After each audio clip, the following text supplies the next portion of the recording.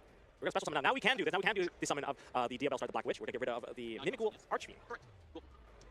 Anthony decided what to do next here. Very careful on his plays, but here comes Snake Eye Ash. At least we've got 1 Pyro, 1 Spellcaster. We're going to go ahead and use that to get rid of the Poplar and get back into the deck. Do you know fine with that? Poplar Chain Link 1. With Flamber Dragon on the field, that's going to do a lot of work being able to put stuff back into the back row. And you are right, if that's Zeus, Dino thinking about activating. If he did, he would clear things right out. There could be only ones. All of a sudden, storming the field with multiple spellcasters. That's exactly what Anthony wants. Looks like he's going to use that to push Zeus to the back row. This is a force. This is a force activation of Zeus. Here comes. Remove 2 materials. It's Zeus time. Maybe Dino gave a little bit too much time. Maybe the immediate play was to just activate, because that Zeus is still going to be pushed to the back, and now you're not going to have the second one available. And you cleared off your own field. It still gets pushed to the spell trap zone, because Flamber's still resolved. He did activate it. The time to have done that might have been in between before it could activate the The effect. materials are dropped off. Put those away for now, and now go to the spell trap zone. You're no longer an Xyz monster. All right, I think this might be Anthony's ticket to win it, because again, look at how many Pyro monsters are on the board here now that they don't have to wait in line politely. There could be only one. And there's a Catgirl bird. I think this might be enough damage just to close out the game right now. We're going to battle phase. This is enough Okay, damage. so the long only game one, but Mimighoul that regardless, doesn't the force share a out type Zeus, with a basically Subterra put in is enough work, Cerberus, and now though, we're I game did one. look. The gates are open, and we go for the damage, and Anthony takes game number 1. Dino smiling to himself. I think he realized how fragile his house of cards were. Again, there's some great effects that you can't just Unfortunate. What a wonderful thing. For your hand, a dimension shifter, and just turn off the entire turn, and then play Air Mimighoul. Now, 20 that's a chat, really we're rough effect. Send the catching cards to up. the graveyard. That was game 1.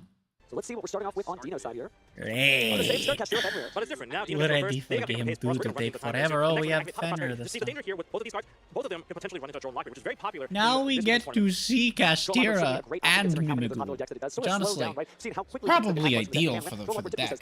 See both of its themes. So when we get rid of 6 cards with Pop Prosperity, do you hit it with Ash Blossom if you want to stop the first one? And the answer is yes. 6 cards is a lot. However, now that you activated Ash Blossom, will it be met with Triple Tactics Challenge, Triple Tactics Thrust, and when it comes to Thrust, you can put a monster off the opposing side so you can add the card to your hand instead.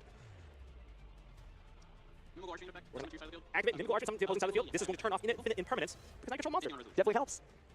That's the card that I was thinking of. Maybe you can take some of these cards and just give it to your opponent, and I think it's the Archfiend that I would personally try out in a main deck randomly. Well, speaking of random cards, it looks like we are going to be using the effect. We might see that Mimigul Archfiend flip up so we can have a card set from the hands to the grave. Likely we might have to wait a little bit, since the Master can only do it in the opponent's turn. Hey, that may be the right time to do it though, but it looks like we're going to go ahead and search through the deck here with our Mimigul Master. We're going to Dragon. So, knowing that Anthony is playing Castira, ooh, so there is a Drone Lockbird. It's a popular choice for a reason there. The lock and Moh Duel is smiling like, yes, we know, load. Drone Lockbird, great option. I Had to do it to it. do wonder why Anthony waited so long for it. Would you have a Prosperity play into that He earlier? might have wanted to have his opponent commit more cards to the board. If you use Droll and Lockbird at the earliest possible chance, it is true that you completely slow your opponent down. But you also don't get them comfortable into a situation where maybe their combo line really just gets stopped, but they've already committed some of the resources that you can disrupt. But that's for those duelists to decide. Maybe we'll hear from one of them at the end of this. But right now, we're just setting an additional Mimigul Dragon to the opposing side. I just feel like the timing could have just prevented the additional cards from being added, because if it's one card to another, they are actually getting pluses, whereas if you just rolled them earlier, they don't actually get to establish. A lot of these key cards are being put onto the field. And with 2 set cards on the field, Anthony's Catgirl engine likely won't happen with the 2 extra monsters because you just are committed. Now you're going to go into the IP Master Arena. But just IP Master Arena, will that be enough? We're just going to set a card and pass turn? Are we trying to force the set monsters to flip face up and then get the card back, and then now you can perform the Link Summon? Well, my Millennium Eye is telling me that that has to be the Mimigul room that was set, because that trap card and the confidence with it, that would be the only way to get out of it. You would flip up your cards, the Mimigul's over there, they would come back to you, and you would have some materials there. But, well, I mean, Dino's smiling, so he seems confident, so he must have some kind of game plan. Black Witch sending away the Dragon, because the Dragon is the most problematic, the one that clears up all of your own face-up monsters except for Mimigul monsters. Looks like we're going to go and set the original Simple Spoils. We're back to a very familiar combo here, setting the also the Black Witch. Yep. That's going to summon out Snake Eye Ash. And that is met with Infinite Impermanence. I see. This is interesting. With a set monster, but there's still a normal summon available for Anthony. Mistio Magnum has been activated, targeting the Witch, special summoning itself onto the field. Dino smiling to himself, maybe seeing the handwriting on the wall there. Perhaps, maybe he was going to be lucky enough to flip those monsters and receive them back. But right now, the IP Master Arena going and being... It's going to go to the graveyard. It's going to be met with battle, so we're going to take the 25 and the 800 from our Snake Eye Ash. Yeah, with nothing to synchro, nothing to link summon, that IP Master Arena was a bit of a sitting duck. I feel like it was telegraphing a play that wasn't happening, right? Every now and again, you get a player can bluff. It's not against the rules there to just set a card and feel good about yourself. But unfortunately, those cards were not good enough to keep him safe. And so we've already seen the IP Master Arena cleared off the board. And here comes the big combo. I have a feeling this is gonna be a 2-0. Requiem into Fiendsmith Engraver, and Fiendsmith Engraver alone won't really amount to much unless we want to go for Necro Equip Princess.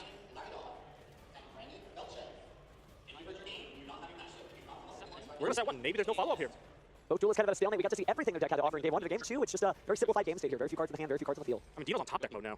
Heart of the cards is what he is relying on right now, especially when he's down on life point as well. And with only a minute 30 left, the pressure is on for this particular match. Definitely in favor of Anthony. His position is really strong right now. There's the Engraver already there. Just trying to minimize the amount of mistakes you can make by not committing too many cards. I don't think there's like solid 1-card combos coming from the Mimigul side. We're going to set one, and with no other card, it's going to be pass turn back to Anthony.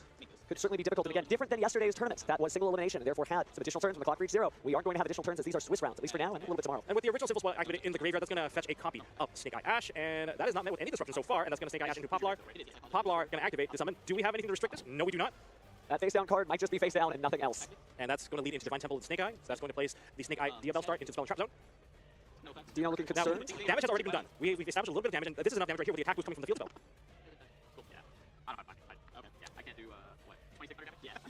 2600 Thank you, damage. That's F1, calculated. for He spoiling miscalculated it. damage. There was the room. Unfortunately, Dino was planning on doing it, but he just would never be able to survive long enough to get it done. So again, our crowd here getting a view. Anthony for his 2-0 That victory. sucks. Again, Mimigul great got performance off to a from strong Mimigul start there, and then just got Again, rolled. no worries if you're a Mimigul fan, because again, 9 rounds of Swiss. There's still plenty of tournament records that can still make it into the next day, but we'll have to find out.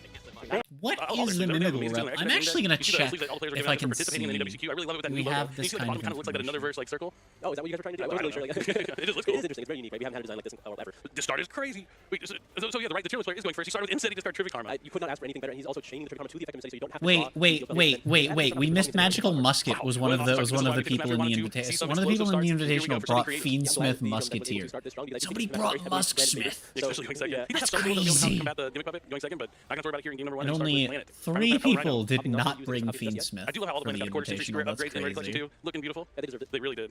And he's Oh, going to I add to his got Reinhardt Owen with too. Reinhardt. The Musksmith player got Owen too. I wonder, like, at Tragic. this point, without the calls, Reinhardt normal summon by itself doesn't really accomplish much. So we're gonna have to see with adding Reinhardt where he wants to go with this. Is he going to just make a Mud Dragon into a potentially Bahamut Shark line? That doesn't seem too bad. It's weird because you feel like you're not getting the value out of the M-Seti, but you can easily find more copies with the King's copies, right? You just keep discarding cards about 3 times.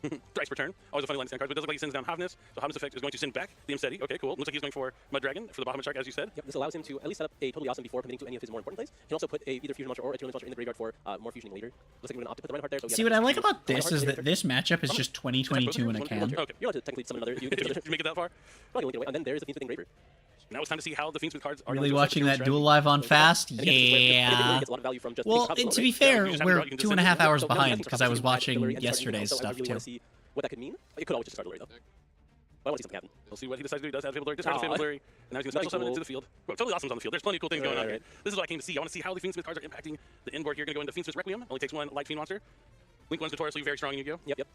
Tier is just becoming like the center of every pile deck, and it's really funny. But also, like, it looks like he is just going to link away. Maybe he'll do the Necroquip Princess. How the mighty have fallen. I imagine this is for sure going to go for Lakma. Every time I've said this is going to summon Desiree, I've been wrong so far. So I think it's going to be Lakma. If someone Desiree now, I don't know what's going on. That's like the cool thing about the Fusion. Like, you have so many different options, and so many different ways to go about what you're trying to get to for your end goal. So just putting back Lurry and Engraver. Oh, he has 2 Engravers, so he still has an Engraver in the graveyard. There is the Lakma. Lakma, I imagine, is going to, again, just summon the Engraver right back from the graveyard. No need to add back to hand. We already started with that. All right, so here's that board. We have 3 monsters that can really go into anything, but it looks like he is opting to go to rank 6, and it is Beatrice. Yeah, Beatrice in this deck has to be better than almost anything else you can do, right? It does nearly everything. I like the transaction rollback needle bug nest combo. I know a lot of people aren't using it nowadays, but that's something I saw a lot of people experimenting with, and I thought that was pretty funny. Yeah, putting 5 extra cards into the graveyard is always impactful. That's why certain cards are no longer allowed. Here comes the King Stark that he added a long time ago, so if he's not using anywhere close to finishing, you were wrong. He's going to have so many level 8s on the field. Maybe go into the Zombie Vampire at some point. Discarding that, Chillman's Merly, having to open. I mean, that was a strong normal summon itself, but having it in the grave, unfortunately, this is because the cost is not going to trigger it, but we have access to Hoppy now. Hoppy's going to be able to summon itself. Oh, second copy King Stark. Okay, that's a free discard, right? You're not too worried about it. Not too bad. Get Put them back in the graveyard. What do you think he wants to send with the Beatrice here? He has access to multiple Tearlament cards in the graveyard for that Tearlament's... Is Cashier? I think maybe just to go into like Draco's Apelli at some point somehow. I kind of want to get access to Screen here. Maybe he's just going to Zombie Vampire first to see what he already has access to, and then use the guarantees. Here comes the Zombie Vampire. Sends the top 4 cards of both players' decks to the graveyard, and he can special summon a monster back. Yeah, this gives him the most information before he needs to use the Beatrice. Okay, he's got every single time. They've been shuffling a lot, but that's okay. Nothing. Oh, Cashier.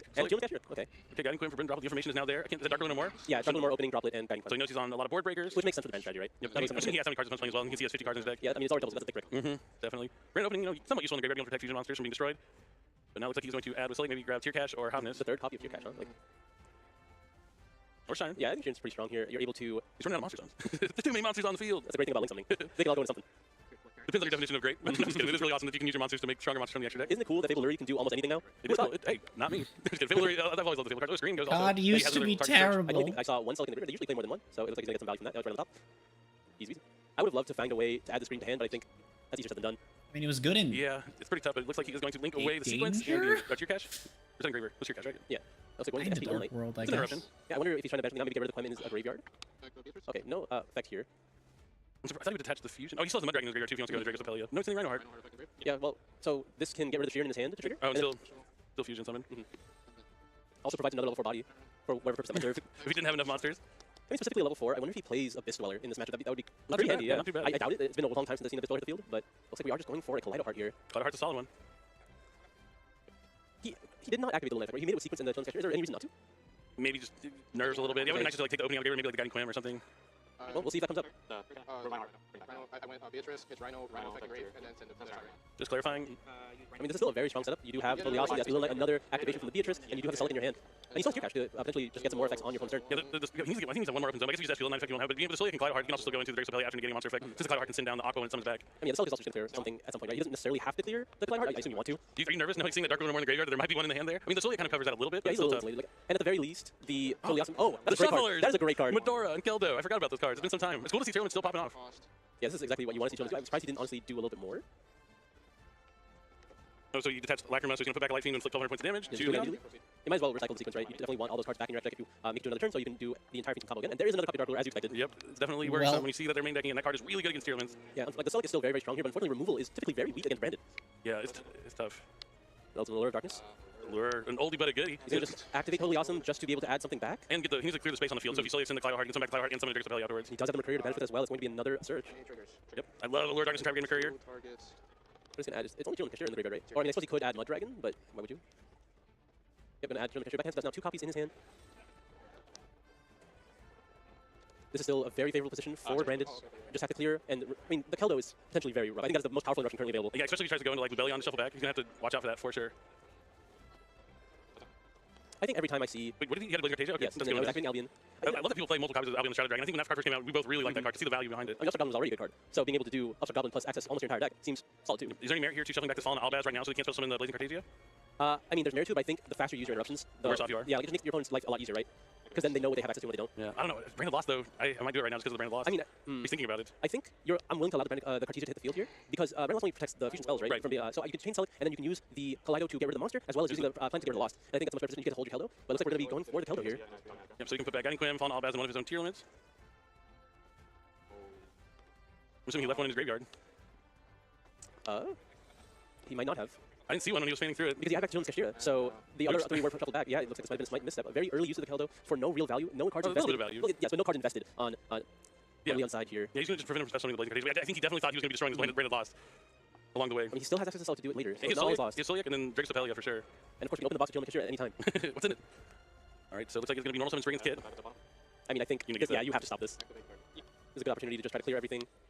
So you send the Kaleido Heart to negate, and then the Kaleido Heart will come back into the graveyard, and then you can send an Aqua Monster from his deck to the graveyard. Yeah, so I like trading the Kaleido here to get another fusion, maybe something along the lines of Draco's Apelia, but I don't want to use the Kaleido Heart here yet because we still have access to the Jones Kashira. I would rather take the risk of like just being able to hit Napa later to have a more powerful or like, a more relevant spin back because Oh, yeah, I didn't think he was going to do that. Yeah, no reason to do the spin back effect here. I think a lot of people look at the situation like, oh, I might not be able to trigger it again. I think just get the value now, but I don't think it accomplishes anything to hit it here. Looks like he is. Oh, he's just going to use the spin on. I guess it's a very Brand similar. Lost. Yeah, And then he's going to be able to destroy with the plant and have a Drake's Apelia for another effect negate. yeah, this is kind of a similar situation, but this I think relies on hitting a tier limits exclusively off of the Jonas Kashira, which can be. He's going to summon it. Yeah, yeah, you have to get that part first. He's so many monsters on the board. He was definitely thinking about the SB being able to take some monsters off the field for sure, but that Dark Lord more kind of hurt. Oh, Triple just Tactics like Thrust. Scary. That's going to probably grab Branded Fusion, if not He's well, anything else. thrusting. It could be anything. I think he's still in good shape though because the Drake's Apelia just being able to negate whatever he summons here. Yeah, I didn't get a peek at the hand here to see if there was anything else that he could use to counter the Drake's I Apelia can at this see point. he has the Cartasia and the Shadow Dragon. The Cartasia gets back online when he uses that Branded Fusion. Yeah, he does also have copy of fusion duplication, so he is able to start playing on his opponent's turn. I if love things that don't go well. card. Yeah, it's one of those. I think it's so greedy, but I'm glad it's made it into most of these lists because of just Thrust in general, right? You want to have something to do when you're going first. Backup plan when you get Ash Blossomed. Want to look at Keldo here? Would have been nice. I mean, you have to Drake's Apelia this. Yeah, if he has access to red and red, that's really unfortunate, but it's 50 cards, right? Yeah. But you're saying there's a chance. I mean, it looks like it's resolving, so that's good. He put down the Rebellion, so there's still some more plays here. We've already activated Albion. Cartasia back online. This can do quite a lot. Now, remind me, is Albion the Shadow Dragon considered Fallen Albaz in the hand? Or is it only on the Feeling Grave? Yeah, I think it's Feeling Grave. No, it's Field and Grave. So it's pretty much a useless card sitting in his hand, but he can fuse with it with the Cartasia. Oh, is that what Yeah, you're that's asking? yeah. That's awkward. Oh, you're right. So he just goes to battle, trying to clean up a little bit. Oh, no, No, I thought he was to battle. I think he's just activating Cartesia's effect here. So we're going into Brand Starlight Rare. Yeah, everything in this deck has been pretty... Oh, did you see that? It's a misprint Albion. Oh, really? The name is really up there. So Granganol, let's see what he decides to send. Maybe it looks like he's looking at Rinbrum. That's not a bad option. Yeah, setting up as... Oh, that's a Tentaclad. That's going to be able to make a Mirror Jade during end phase. And he has that fusion duplication as well, but it's still tough. That's 16, right? Yeah, you're going to have to clear a lot of this. Only the tier. Because the Field Knight comes back online. Okay, but he's It's going to go still a battle now and attack with that huge Field Knight. board to get rid of. He still has the Drake's Apelia. The Zombie Vampire's going to have its effect. I think the next priority is you got to deal with the Climber, I think, is the next priority, and then the Drake's Apelia, which you can deal with both during end phase right now. Although the Zombie Vampire is very threatening as well. They're all scary. I And think he has the Tier Cash in his hand as well. With the King Sarcophagus just chilling yeah, there. you know, everything but the Beatrice here is doing something. It's funny how, yeah, maybe you don't need the Fiend Swift cards, but I mean, it definitely helps you advance your games and your hands a little bit better. But so here comes the Brandon Red from the Albion. It's going to be added to the hand. I wonder, like, maybe you are supposed to do Brand Chimera, not Brand Chimera, Guardian Chimera. Might as well be Brandon Chimera. Yeah. You definitely want to start clearing a lot of this before your opponent is able to activate anything in the main phase. Yeah, if any deck can play a lot during the end phase, it's the Brandon deck. It's actually one of the things that drew me towards the deck because it felt like there was a certain version of it where your whole turn was basically in the end phase. I enjoy that. I really like fusion strategies because it just feels like you're generating value from nothing, which is very counterintuitive to how fusion started. You used to have to have polarization, invest 3 cards out of your hand. Every time I have a conversation now, I get to trigger like a Chain Link 3, and that feels good. I don't know what it is about Chain Link 7 that just feels so satisfying. So you like the line, if this card is sent to the graveyard. Yeah, that's pretty good. Yeah, I'm a big fan of that one. So Guiding Quim's going to show summon things to the Titaniclad. It's a Dogmatic card always. And now he's going to send another copy of Fallen of Albaz to the graveyard. And then Brand Red is going to be activated still in the end phase, targeting that Fallen of Albaz. Going to be fusing with itself and the Grand Wignall into Sanctifier. Now since the monster left the Not extra deck, the it's going to be able to summon back a Greg. monster. He's going to bring back Fallen Albaz, use the effect of Fuse. I love when Brandon, I love the ultimate Brandon fusion too, but when Brandon players just know what they're doing, it's so nice. Yeah, you can see the investment into all the cards here. We have the Starlight Red Quem, the Ultimate Red Albaz, everything is in a rarity where you clearly care about this deck. Beautiful, beautiful Mirror Jade. Let's see if he decides to end phase Mirror Jade effect here. The Solic's also going to be online. Yeah, like, even the Rhino Heart is posing some kind of threat. But this is that back and forth gameplay that I love to see. We're going to be activating Mirror Jade here. It's going to be able to send a Rimrum. Rimrum is so good, always starting to be able to fuse on your opponent's turn. Blazing Cartasia because the fusion was sent to the graveyard this turn, and be able to add back to the hand. All right, play is back to Nicholas. Let's see how he's going to navigate this turn 3. Still has plenty of options here. We'll see how fast he's able to make it to the main phase. Is that all? That's all 3. His hand's just 3 tier cards. That's pretty good. All right, there's a fusion duplication for Brandon Fusion once again. What's he trying to make here? Sadly, not another Mirror Jade. Yeah, it's a little interesting. But Oh, yeah, Draco's Apelia, Draco's probably. Apelia can go a long way. But yeah, also, I think that was the biggest issue, Right, right? just trying to get the Gimmick Puppet? Yep, the Game Puppet Nightmare is going to be set online for the Sanctifier. Really restricting his opponent's plays here. Right, I think the fire cannot be targeted, so he's not going to be able to negate that effect with Celiac. So Chain Link 1 Rebellion to fusion using the field, graveyard, or banishment, and then the Quem to summon back from the graveyard as Chain Link 2. Just tier cash only during the main phase, or is it any time during the turn? I believe it's during the main That's phase. what I thought. So we're going to be attempting to use Select here. Not really going to matter because there's still the Sanctifier online to really restrict the turn once again. And you know how Brandon is really potent at just resolving effects during the end phase and just getting all the resources back. Yeah, we kind of talked about this as a tough matchup for Chain Link's going into it because of the Gimmick Puppet and Albion. Yep, Select was used here, I believe, going after the Rebellion. And then there's the Sanctifier targeting the Gimmick Puppet Nightmare. I want your Trickles Rebellion. I'll give you the Gimmick Puppet Nightmare. That's a fair trade. I think it's a fair trade. And there's the Cartesia coming back to the field. Yep, since the monster with the extra deck from the Rebellion summon, the guy can summon back with Blazing Cartesia. And well played here from Leon. I just love when Brandon gets going. It was that really the triple tech stress that turned things around for him. I mean, Dark Ruler more, obviously. I think the whole turn went pretty well. There's a lot of moments we can look back at and think like, oh, this is where the turning point. But I mean, sure, he doesn't have a lot here. The Great Spell has an effect negate. Mirror Jade's already used its effect. Albion's not doing it. He can't summon, but he does have monsters on the board. And the Cloudheart being banished is tough. Yeah, I think now it's just, I mean, realistically, it just means Dragon's Pellet can check the Zombie Vampire, which is the only thing that matters. Maybe he loses some of his bodies, but he's able to start his next turn. What is he able to get back here? He still has access to Rinbro. I think that's the only main thing in his graveyard right now. Yeah, so he'll have to resolve sending a card from the field, assuming that it was able to negate the card that it was targeting. He's going to just, yeah. Alright, so in the attempt to enter the battle phase, Cartesia will be activated during the main phase to summon Mystic Furnace. That can zeros out. I don't know if it works like Seas monsters. There's only monsters with levels, I believe. Yeah, only I think it's just fusions that don't get to keep it. Like, or fusions are going to keep it, yeah. But that is enough? Yeah, No, it's all monsters except for... I'm fairly sure that it's all monsters except for level 8 or higher fusions. And obviously, you had to play it perfectly. Right. Yeah, which means that it does affect links and we don't have all the slots exceeds. available because, I mean, you saw it's a 50 card deck. There's so many slots just given for engine alone, so you don't really have the space for all types of non-engine like points of interaction from the hand. So you have to focus on those power spells because you need to get the maximum value from every card you draw. You're not able to really just try to get by with an Ash Blossom because it's not going to be doing enough onto an important field. You just have to let it happen and try to crack it. And that's what Brandon's best at, as long as you're not being completely blown out of the game. Yeah, it definitely can play into a board, but I mean, without Dark Ruler more, it would have been way, way tougher. Yeah, I do think that there were some missteps from Nicholas here. Maybe a little premature on that Keldo Yeah, shuffle. I mean, obviously he thought he had a Children's in the graveyard to get rid of that Brandon lost, but it's one of those things where you really don't want to have to use your responses like Keldo early because it gives your opponent free. You want to make a completely different field. You focus down on making sure Brandon Fusion doesn't resolve or having more varied points of interaction. You don't want to put everything on the board because you know Droplets and Dark One more are there, and you also have to respect cards that protect towns and protect thrust. Yep, definitely. And we see a strong start here for Nicholas. It's hard to tell because the fast forward these players are releasing these other movements. I could never. I mean, yeah, because they've just done a lot of testing with their decks. And played a lot of paper. Instead of getting the Crystal Beast out of the deck and then discard that. So that just kind of happens. And now you don't get the value of the screen here. Yeah, I thought maybe you'd want to have the screen on the field just because it is one of those cards that can help you play through Dark Ruler. Just dropping some cards here, making sure. Gotta make sure the deck was still correct. Happens to the best of us. Yeah, you never want to present a illegal deck here. Alright, make sure you get that draw off the side. Oh, that's unfortunate. We drew the Trippy Karma. Would love to have discarded that earlier. Also, after this duel, I Also, need to really refill he didn't my use Rainbow water. Bridge prior because he did know to use the Trippy Karma when he discarded with instead. You definitely want to chain the Rainbow Bridge because you don't want to draw that turtle. Yeah, it could be. You don't want to draw the field spell either if you're able to search it. But he's going to grab Primal Planet Rhino and the Aqua Emerald Turtle. He's just a little guy. Yep, but he's an Aqua monster, so he can be used for the Pure Element Fusion. This is starting a little bit more awkward, but Primal Planet Rhino can open any box you ever wanted. Going for the Rhino Heart here. Actually, Trippy Karma really isn't that bad of a draw because you are able to re-access that Children's Scream. Oh, you know what would be cool? I wonder if he's playing. I mean, it's probably tough to the Fiend Smith package is pretty big, but if he does play Desiree, now he might like focus to go to Desiree to negate something like Dark Ruler more. But no, it looks like he's because I was thinking you have the Trippy Karma in your graveyard and you can banish it to chain to Dark Ruler more and you can chain to Desiree, but he might not even play Desiree. I mean, he can easily grab Children's Crime at any point during this combo, or just having Solid, right? If you just have Solid, you were able to chain it. True. Really, there's so many options here. Yep, so Trippy Karma was banished at any card that mentions Visa Starfrost. It just so happens that Children's Scream does. Indeed, you gotta look in there. It's in there. I promise. You can send the cards from your deck if you control two elements, or Visa Starfrost. What's he doing there? I don't really know. He's part of it. He stopped by the planet to see what's up. Alright, this is one of my favorite plays. Activate the Children's Scream, and then normal summon Heart, chaining 2 screen. This is one of your favorite plays. It's a banger for sure. Here we go. Look what I did. Oh, you're right. I was Look what I wrong. did. This is amazing. So he's going to send down a Rhino Heart, a Solic, and an Engraver. There's something about just getting the additional 3. You know your Rhino Heart's not getting ashed, and then anything can happen with 3 cards. And we will go Chain Link 1, Chain Link 2, Chain Link 3. That's what I'm saying, chain link 3. Chain Link 3, that's not enough anymore. I want to get to 7. It's hard to get to 7 without your opponent doing anything, Chain though. Link Great. I love when chain links just get huge for Alright, no Garura, fucking Wings of Redness. reason. Awesome card. It's Coming genuinely back, I'm able to cool. discard that Children's Cashiera, which is going to be able to send another 2 cards here. 3, 2. I'm going to be able to add another Tear Cash off that Solid. And then we'll go Tear Cash Effect to mill 2. Alright, here's 2 more coming down. What's in the box? Alright, oh, no. The Lure's not bad because he has the Engraver in his graveyard. This is fine. We got something out of it. Yeah. And now we're finally able to put up that Totally Awesome again. How do you feel about Totally Awesome in this matchup? Obviously, negates are strong, but negating activations against powerful spell decks, how do you feel about that? The fact that you just activate another random Yeah. fusion, because it says you can only activate one per turn it's supposed to use. It's not as good, but if you're able to save it for something like Triple Tactics Thrust or something like that, I can see it being useful there. But definitely not as impactful as might be against other strategies that have cards that can only use one per turn. But here we see the Moon of the Close Heaven. Use the draw from the Garura. That's not a bad one. I think the very interesting part about Totally Awesome as a negate exclusively in this matchup is usually with Grand Fusion when the card's activation is negated, they can easily Retribution add it back to hand. Probably not adding back to hand if you set it off the Totally Awesome. Oh, you just take it. You just take it, take it away from them. They can't duplicate it either. That's pretty good. I forgot about being able to take it. I was just thinking they're just going to activate another one immediately, but it does cut off those other lines that access the same one. It's like if you're facing down something like the Forbidden Baron to floor, that'd be a great way to go about it. Very common in the past. So it looks like you're going to banish the Tear Link Scream. For the effect of Children's Cashiera. He hasn't summoned it yet. I'm missing something here. He's a little flustered. Sometimes the nerves are going to stage this early in the turn can really get to you. Ooh, there's a Keldo in the grave as well. We're Nice going to those 2 away, likely going into sequence here. Yep, there it is. Sequence effect.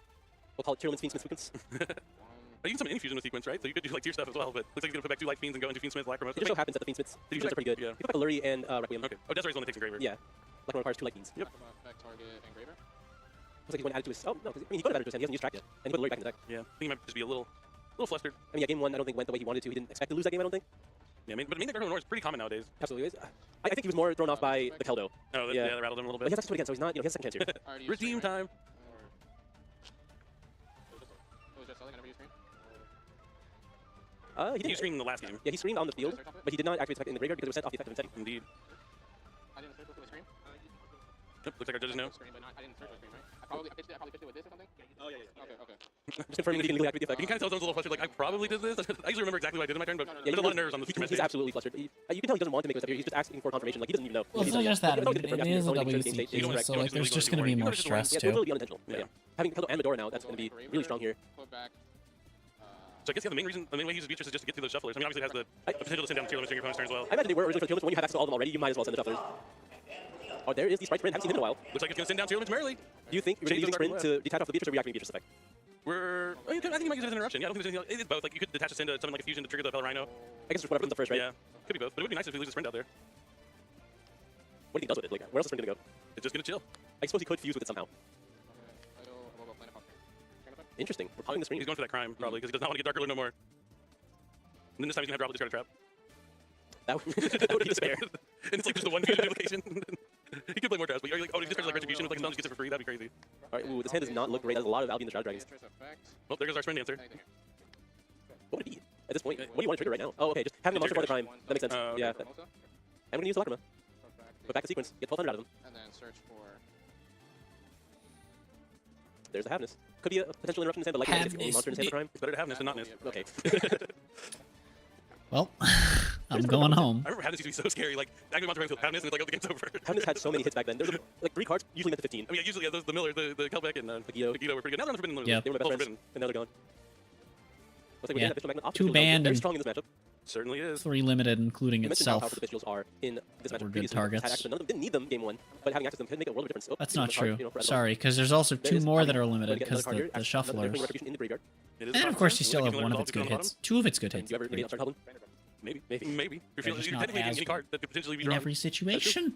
That is true. Usually I would prefer to negate the actual card. If you can. What does the Dark Lord no more? What if he draws the VSC? Okay. I mean, if he's only interrupting his crime, then you definitely wouldn't do it. Oh, fusion deployment, that's a good one. You can be able to reveal a monster in the extra deck and special summon a fusion material monster listed on it.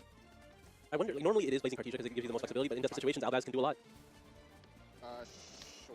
Okay, that is not going to be met with totally awesome or the crime here. Obviously, crime is being held for something along the line of Forbidden Droplet, or worst case scenario, Branded Fusion if when there's nothing else. So he's going to reveal the Gring, and also looks like Blazing Cartesia is going to come out onto the field. And now he's locked into fusions. Oh no. Oh no, what will I ever do with my 15-card fusion extra deck? Oh no. Not a Blazing Cartesia fusion being on the field lock will give him a little in bit a of defense. He has to fusion know it's time, deck. though. If he searches, here comes the normal summon of Spriggan Pit. This Or Manzaluber. Fusion lock is hella good Yes, design able to for resolve Branded both turns. because I love I've said it. it I love before. it. They would be Where an is he? incredible It's rank great. 4, That's rank 8 engine.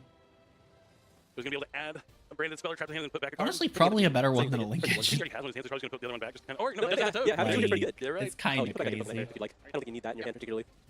Nope, checking to see if it negates the activation. It does in fact negate the activation. We do have to put back 1 card. It looks like going to be the second copy of Albion the Shadow Dragon. That also makes sense. It might not have been Branded Fusion, it might be just Forbidden Droplet. Ultimate also, tough to tell.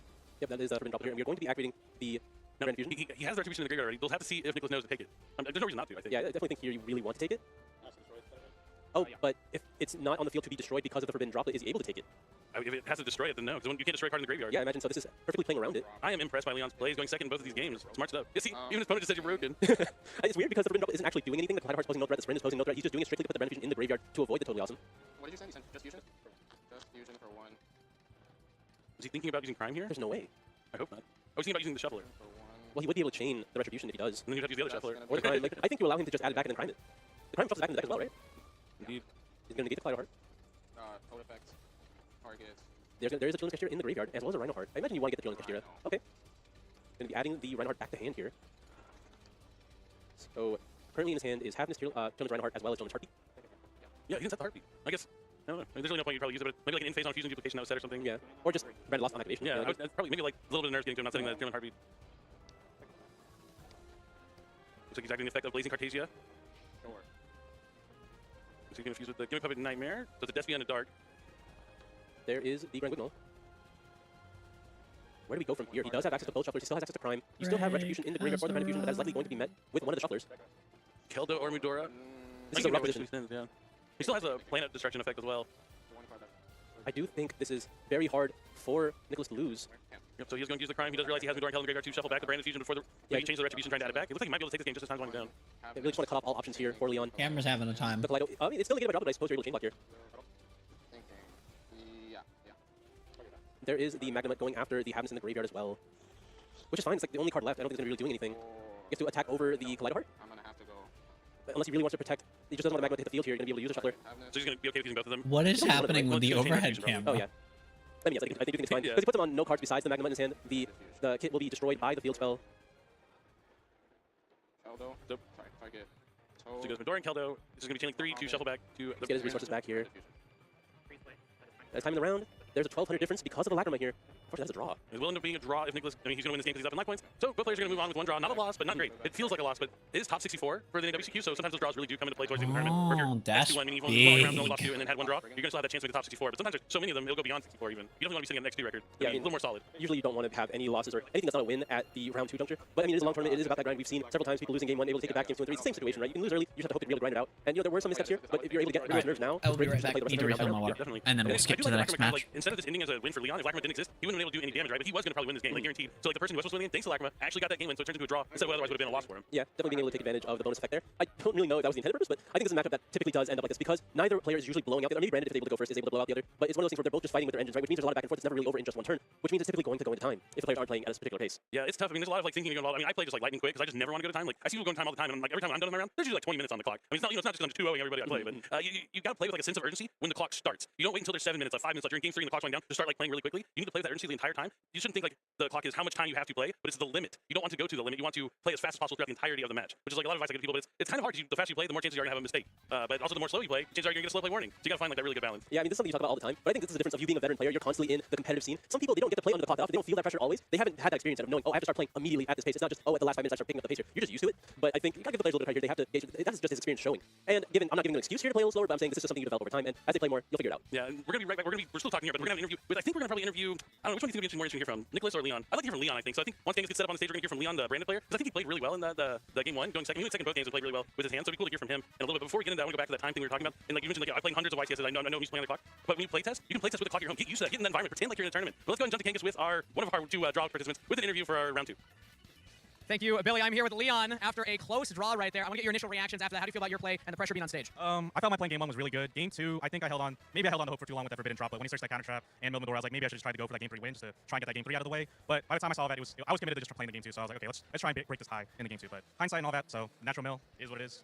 Now, how many WCQs have you participated in, and how many feature matches have you been a part of? Because I can imagine when pressure's a little higher, you know that the camera's on you, you might be making different decisions. Yeah, I've been to 2 previous WCQs, 2015 when I was very bad, 2018 a little less bad, but you know, we're still learning. And this is my 3rd one. This is my first actual feature match, so it was pretty exciting. I wanted to be on a feature match for a while now, so and I told my coworkers and everyone, I was like, oh, I'm gonna be on stream, you gotta watch me. So everyone's streaming, I was like, oh, he's on stream, so it was a pretty exciting moment for me. Would you like to give any shout-outs to your coworkers and friends watching? Yeah, shout out to all my coworkers watching. You know who you are. Shout out to my mom and dad. I hope you're watching. Shout out to everyone in my friend group and every single chat that I blasted this in. So I hope you enjoyed the show, and yeah, don't make fun of me. That's why I didn't misplay. We love to hear about the support. Thank you so much, Leon. I'm going to send it back over to the casters to get us into our break. All right, thanks, Kang. It's funny to hear from Leon there about just being happy to be in the future match. It seems like he's been progressing, getting a little bit better throughout the years, and he's able to assess like what went wrong in that matchup, what maybe he should have done differently. And that's a lot of getting better, is knowing how to look at something and be like, oh, I just got unlucky, but being able to figure out what you can control. Yeah, knowing that you could have conceded a little bit earlier, you can get that extra time, be able to start that game 3, and he's showing that he's made progress, right? He considers himself a lot worse before, and he considers himself better now. I think that's exactly what you want, and I'm glad we were able to give him that feature match that he wanted. Yeah, he played well. But we're going to talk about something really exciting here before we go to our break, and that is going to be the YGO World Championship 2024 OTS Celebration event. This is going to be going on worldwide. I'm talking North America, LATAM, the Middle East, South Africa, everywhere, anywhere that you can find an OTS, or EU, of course. If you have an OTS, you want to go there and ask them, how can we be a part of the OTS Celebration event? This is going to be going on during the World Championship. You're going to be able to watch the live stream with your OTS store and win awesome prizes as well. You're going to have an opportunity to get a quarter super secret Doom Calibranite and swords revealing light, swords just in time for those mimicals, and the beautiful commemorative sleeves and game mat featuring that grand Opolis from the Las Vegas World Championship so long ago. But they look beautiful, and I really love how the sleeves are sideways. This is going to be something you're going to want to talk to your OTS store about. Make sure they get involved, make sure you're there, and you're part of that watch party. Like I said, it's going on worldwide, so everyone, no matter where you are, can be a part of that World Championship event that's happening in Seattle in September. It's going to be really good, but we're going to be back right after this short break. But you know, it's not going to be a bad break. We're going to throw to the side feature match. You're going to get to see some YGO action still, so stick around. We'll be back with round 3 after the side feature. Side feature. Yeah, we're skipping that.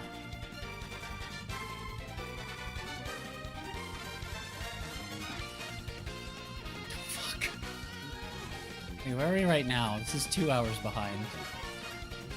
Why is there half an hour between the rounds? You're nervous, they might be playing against thousands, playing in front of thousands of people, like the viewers at home. But when you're on the stage, it's just you, your opponent, a few judges. It's actually a primo seat. I'm terrified every time I'm up there, so I know exactly how these players are feeling right now. The pressure does raise, and that's one of the common things I hear every time I talk to players after the match. One question I love to ask them is, what's it like to play on camera? And here we go into game 1. We get to see how the duelist takes to the pressure.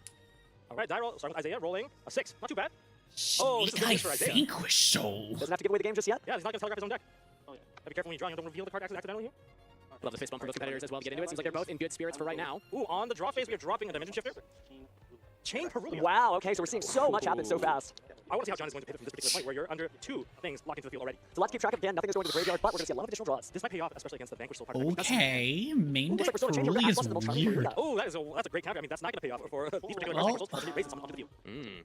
We're going deep into the deck here again. If you love fighting games, you probably love that Only is it beautiful map weird, that it's has not your happening. featuring that cool character select screen for all the different Vanquish Soul. Let's see which character Razan goes and tags in here. Now, that Dimension Shifter might not pay off as much as Vanquish Soul themselves have been known to play Dimension Shifter themselves. It is a dark. It's great insulation there as well to be playing as deep of a deck as John currently is with the Vanquish Souls, playing as well the Snake Eye engine, meaning that, yeah, you just choose to not go into the Snake Eye's cards if you don't want to.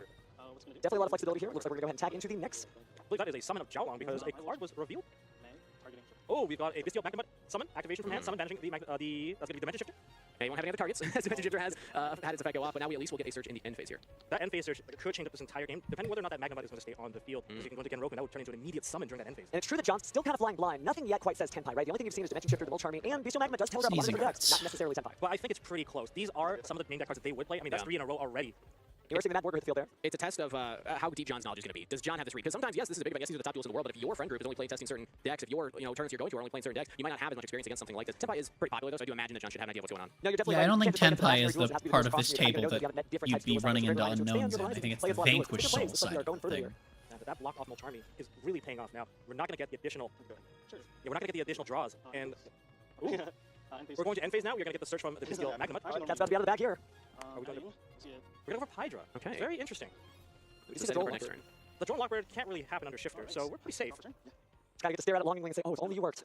Now, Tom Baxter, you've played a decent amount of Vanquish Souls, pretty comfortable with this one. How confident do you think we should see John here with the field theory table set up?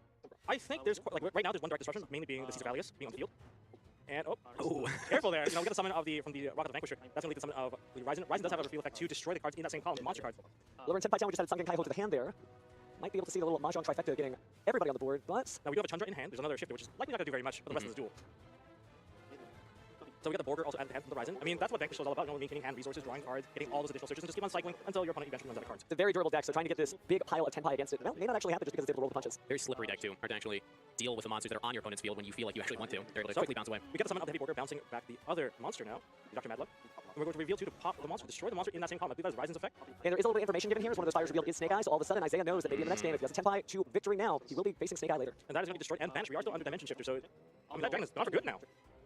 This is one of the tough things about the Tenpai deck is, yes, you can theoretically play the Dimension Shifter. It's very strong against a lot of the top decks right now, but it makes your own line a little harder to manage. You still can, Yeah, but you have to play very safe. and very Tenpai is resource a conservative because you weirdly just, positioned deck look at all because your most monsters, decks you are can't get either their resources like back from all the way graveyard. on shifter or all the way off shifter. And it might be unique in that it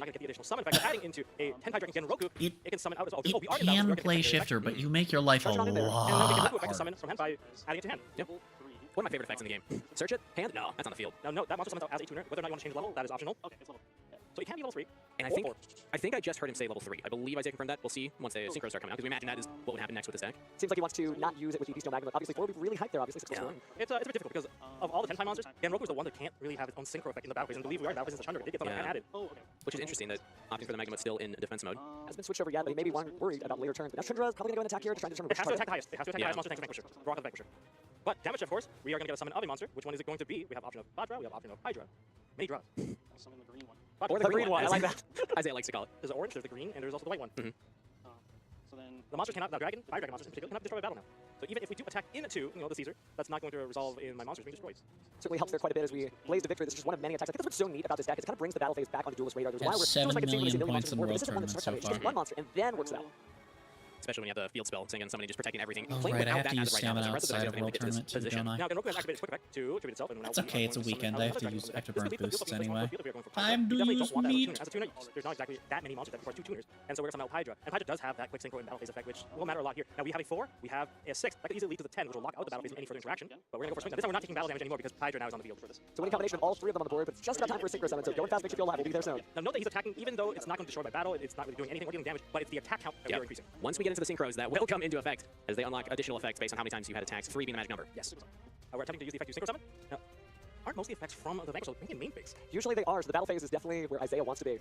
Now, the difficulty now is that both of these players are under Shifter, and I can say for sure, if a Dragon player, a Tenpai Dragon player is under Shifter, it's a lot more difficult when it comes to establishing game. And did the Hydra manage to get a search? Looks like it did not. Because I have not seen Field Spell on that field, and I believe the field can activate even if it is banned. That's how you can kind of climb up on that damage. So we're going to synchro for a 10 right here. Isaiah's going to have to try and assemble a lethal amount of damage, because we already saw the Poplar in the hand of John. If we allow the turn to go back, that's going to be bad news for Isaiah, because John's deck can very quickly assemble a scary field and probably look for a one-turn win on his turn. Yeah, especially with the Caesar and the entire Vanquish Soul side already established. If these aren't getting cleared off, you're going to be facing up 2 engines now. It's great decks that are great in their own right, but takes great together as well. But it looks like we're just trying to decide between 2 of these Dragon monsters. You can only synchro some out one of them. So okay, it's the big one. It is the big one. We're going to try Dragon. So that's going to end up destroying some of your own cards. Now, here's the worry here. We are under Dimension Shift. Why is it so hard? Because you don't get to maximize the effect of Sengenpai Biden Dragon, which summons back from the graveyard. That's the difficulty of playing under the Shifter. You can, but usually that's going to rely a little bit more on the field spell to get that damage. Yeah, and I think that really threw Isaiah for a loop, because if you use Dimensional Shifter against a traditional Snake Eyes deck, it kind of ends what they want to do. But the fact that John had the Vanquish Souls lines meant that, yeah, I mean, you just play Vanquish Souls. Wait on the Snake Eyes for right now. Bring those out later. They are kind of just lurking in the background, ready to establish a field. If anything happens to those Vanquish Souls, but we haven't even gotten through this battle phase yet, so it might be premature. Only destroyed 1 Dragon in the pier, so we're just working our way through, but it's just not the same as having the field spell there, so we'll have 3 total attacks and 2 destroyed, but...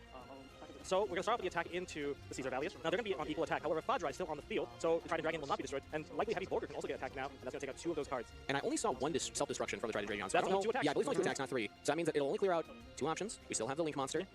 Can Trident Dragon and whatever else is in hand to survive another turn here, because Tenpai Dragon still can have very explosive turns if it gets back over to Isaiah yet again. I just curious if John's going to allow that. But now I think we're going to move out of battle phase. I don't think this is going to be enough, and there's a lot of cards coming down on Isaiah's side, so he's going to link them off. Not used to seeing this many Tenpai Dragons vanish, so but hey, that's a normal pass of a turn there with the Hermetic Seals and Heavenly Spheres. It's something. So now I feel like that Dimension Shift actually hurt Isaiah's own turn here, because the Vanquish Soul side didn't really matter as much. Those cards go back to the hand, and now the Divided Dragon didn't make showing here. That is the difficulty when you go, as they say, blind second, right? You want to get that Dimension Shifter before you see anything hit the graveyard, but unfortunately that really can't hurt. So it's like we're back in Vanquish Soul town. And now we're activating Vanquish Soul Snow Devil to trap. Isaiah's going to start off by taking 1,000. You reveal both a fire and a dark, I believe, if I saw that correctly. 2 attributes revealed. We're going to get an additional summon. Oh, sorry, we're going to get a search from Dr. Madlove. That's going to go into continue. But we'll see if we put another quarter into this machine. So now just pass the cross for a cut. Again, the Snake Eyes have not made an appearance other than to be revealed. I imagine that's going to change this turn, Steven. Let's see what John's got in store for us, because so many resources still available, and there's a singular seal that you're facing down. This is the struggle of Tenpai going first. If you know you're up against Tenpai Dragon, you'll just give it to them, because they'll summon the Heretic Seal, Heavenly Spheres, and usually just pass on that. But John has the advantage of already having a bit of a field assembled. So we're activating the effect of Heretic Seal, Heavenly Spheres. That's going to return the Rock of the Vanquisher. It's spherical. We're going to see a summon of a monster from the deck. It's going to be a 5 dragon, or rather a dragon, any dragon monster summoned from the deck. The players pick another deck to search out the respective cards, but goodness, if you're cheering for John, this definitely feels like it is going his way. He's been able to navigate through a lot of the interference that Isaiah put up, but it just hasn't been enough to clinch out the games. We'll see if Ionic Pantera here, he is ready to assemble the cards to victory. So the monster that was summoned is Chandra. Chandra's at 0 attack and defense, because that's due to the effect of Heretic Seal. Hey, that's a throwback to actually getting Hermetic Seal's effect there. 0 dragons, never look better. It's something, I guess. 1 body on the field, 1 dragon to defend his life points, and then I believe 2 cards in hand, if I see that correct from Isaiah. Either way, potential interaction. Oh boy, we are starting to see the Snake Eye. It's going to begin. Slowly kind of come crawling out now. Just a little bit. Now, we've always talked about this. There is a certain point where you have to consider the time remaining on the clock and whether or not you're going to another game. But at the same point, you can get a lot of information from your opponent here by not conceding. So we'll see if that ends up paying off, just to see what kind of lines he decides he wants to make, or maybe find out if there's some Fiendsmith in the Snake Eye Vanquish Soul deck too. Yeah, you know, get that info. You know, gotta dig. You know, it will drastically change up how you interact if you see 2 monsters on the field. That is one of the key points. That is a good point. The level 1 fire monster is going to be summoned down. That's going to be Snake Eye Ash. Oh, the combo begins. Everyone's favorite. So now Ash effect. I mean, we can grab another Poplar. Poplar can summon it again. That doesn't really affect too much. We're not going to get another effect from this Poplar because we already normaled one. We haven't used the second effect of Poplar yet. The third effect, I'm trying to remember the order of them. The one that allows you to put one back into the spell and trap card zone, but I imagine we'll probably do that here. So right now, the danger on this current field, especially now, just because you're going to battle phase against, say, a Tenpai player, they have Tenpai monsters, just be very careful. They can still play on your turn. They can synchro on your turn. You want to misstep of declaring an attack could mean the end of your entire field. Interesting that John didn't use the Oak effect to summon, just immediately went into the Tribute effect to summon the Flame Birch from deck. He may be saving that just in case Flame Birch goes to the graveyard, then he gets special summon the Snake Eye Oak back, and then bring another body. So just like we talked about with some of the Fiendsmith cards, everybody, you know, they see the field, they see the deck lists, they don't see that there's so much nuance here, so maybe that'll pay off later. Steven, this is one of those moments that I'm always humbly reminded there's a reason I'm here, and they're there on the table in the feature match. That would be a very unique read, but we have the DD Crow in hand. Wow. Flamberge Dragon. I was a bit surprised. I thought we were going to take away the Oak. Yeah. But most people have shifted only to play 1 Flamberge Dragon because they're not relying into getting into Hope Harbinger anymore. Well, there's also very little space when you also have a bunch of Vanquish Soul cards in there. It's not as easy to say, yeah, I can run into the Flamberge Dragon. But speaking of Vanquish Souls, fields are starting to fill back up as Rosin reappears there, being brought up by Promethean Princess, Bestower of Flames. Now we're going to our next Link summon. It's going to be Fire, and it's going to be Salamangreat, Raging Phoenix. And when we talked about real estate in that extra deck, contrary to the popular memes, it's not free. You do have to make decisions. And this is one of the ones that some players have been dropping. I still like it because it gives you that push to end games. And that's exactly what John will be thinking about. I imagine John is thinking about right now. How do I end this duel right now? Perfect. We're going to the World Sea Dragons Atlantis. Atlantis can technically flip that Chandra face down and more or less bypass that effect. And once you get the battle phase with Pro-Link Atlantis, there's going to be cards being destroyed before they even get a chance to activate. And speaking of activations, it looks like we're getting the Inferno Banshee here. Go ahead and grab another Pyro Monster from the deck. I have not seen this play since the quarter-century event. That's true, that's true. I almost had a jump scare that we might see Arc Nemesis Protos. But lucky for us, we're just seeing the cards that we're used to here. So again, looks like we're going to move everything up, flip that Chandra face down, and here we're on the battle phase. I was wondering how the Vanquish Souls bridges into the Snake Eyes, but yeah, fire, that is. dark, In the and extra deck of all light. places. And water, I guess. And Isaiah picks up his Oh. card. Game 1 is going to John. It's true. Reminds you of their side deck. On everyone's access to. And the battle phase, I think the battle phase is probably the coolest mechanic that you can actually play under. So, Let's take a play under mechanics. We Are have we both charges in as part of the another game, so we're gonna have some round? draws happen. are we going to see Yes, and it's definitely Oh, round not choose 4. to do See, that. You get to reveal we're the caught up. finals. We're about to be caught up. We're gonna get caught up during the this next is very interesting. round. Would you play the Vanquish under the I think we will get gonna caught have up to. during what is Yeah, real time the Yeah, current. I'm wondering maybe if there's enough other interruption that John has in hand. Oh, Just actually, to maybe not, simplify though, Vanquish, 'cause it's like you know, 40-minute feel similar to timer. what we saw in that Duel 1. The start of it is about 9 minutes now. ago, so no, we'll probably raising his we'll sensor, definitely be caught up Isaiah, going if you look into there, round Isaiah's 5. ready to kind of interact. Oh, he's got that thumb on the drone lock. We're ready, and Yeah. now shuffles back out. Don't do it yet. You'll interrupt yourself, but it could be good to interrupt the opponent. That is a tough combo with Emil Charmy. Gotta let him finish getting that search. Confirm the game state. Confirm the game state here. Is it going for Mad Love or are we gonna go for something else? Well, he's taking a solely. This choice is important. You gotta play a reasonable pace here when it comes to searching your cards. That is true. This is a Yu-Gi-Oh competition with the best and brightest. The rules are in full effect, so you cannot. Well, again, it is time to duel. So we got a normal summon draw from the Dr. Madlove. See, if he activates his draw, he would have just not been able to draw cards. It's such a big conflict here. I'm drawing cards, but don't want to lock you out. I'm trying to see what else is in the hand, because that would be the real indicator of do you have enough cards. 'Cause the idea of a card like Emil Charmy is what's the purpose of drawing cards? To get to the cards you want to see on your first turn. If you already have those in your hand, I'm a bigger fan of using the Duel Lock. I think you're exactly right. He did have Sangen summoning the field spell in his hand, which is a quick way to get Tempai started, so we are seeing the drone lock for this There we right now. I find this to be so conflicting. These are both conflicting disruptions. One, putting the game state where every single summon from hand is going to draw you a card. Now you're going to lock yourself from those draws as well. And you're back down 4 cards, as if you kind of just traded a few cards, and you're not getting any more.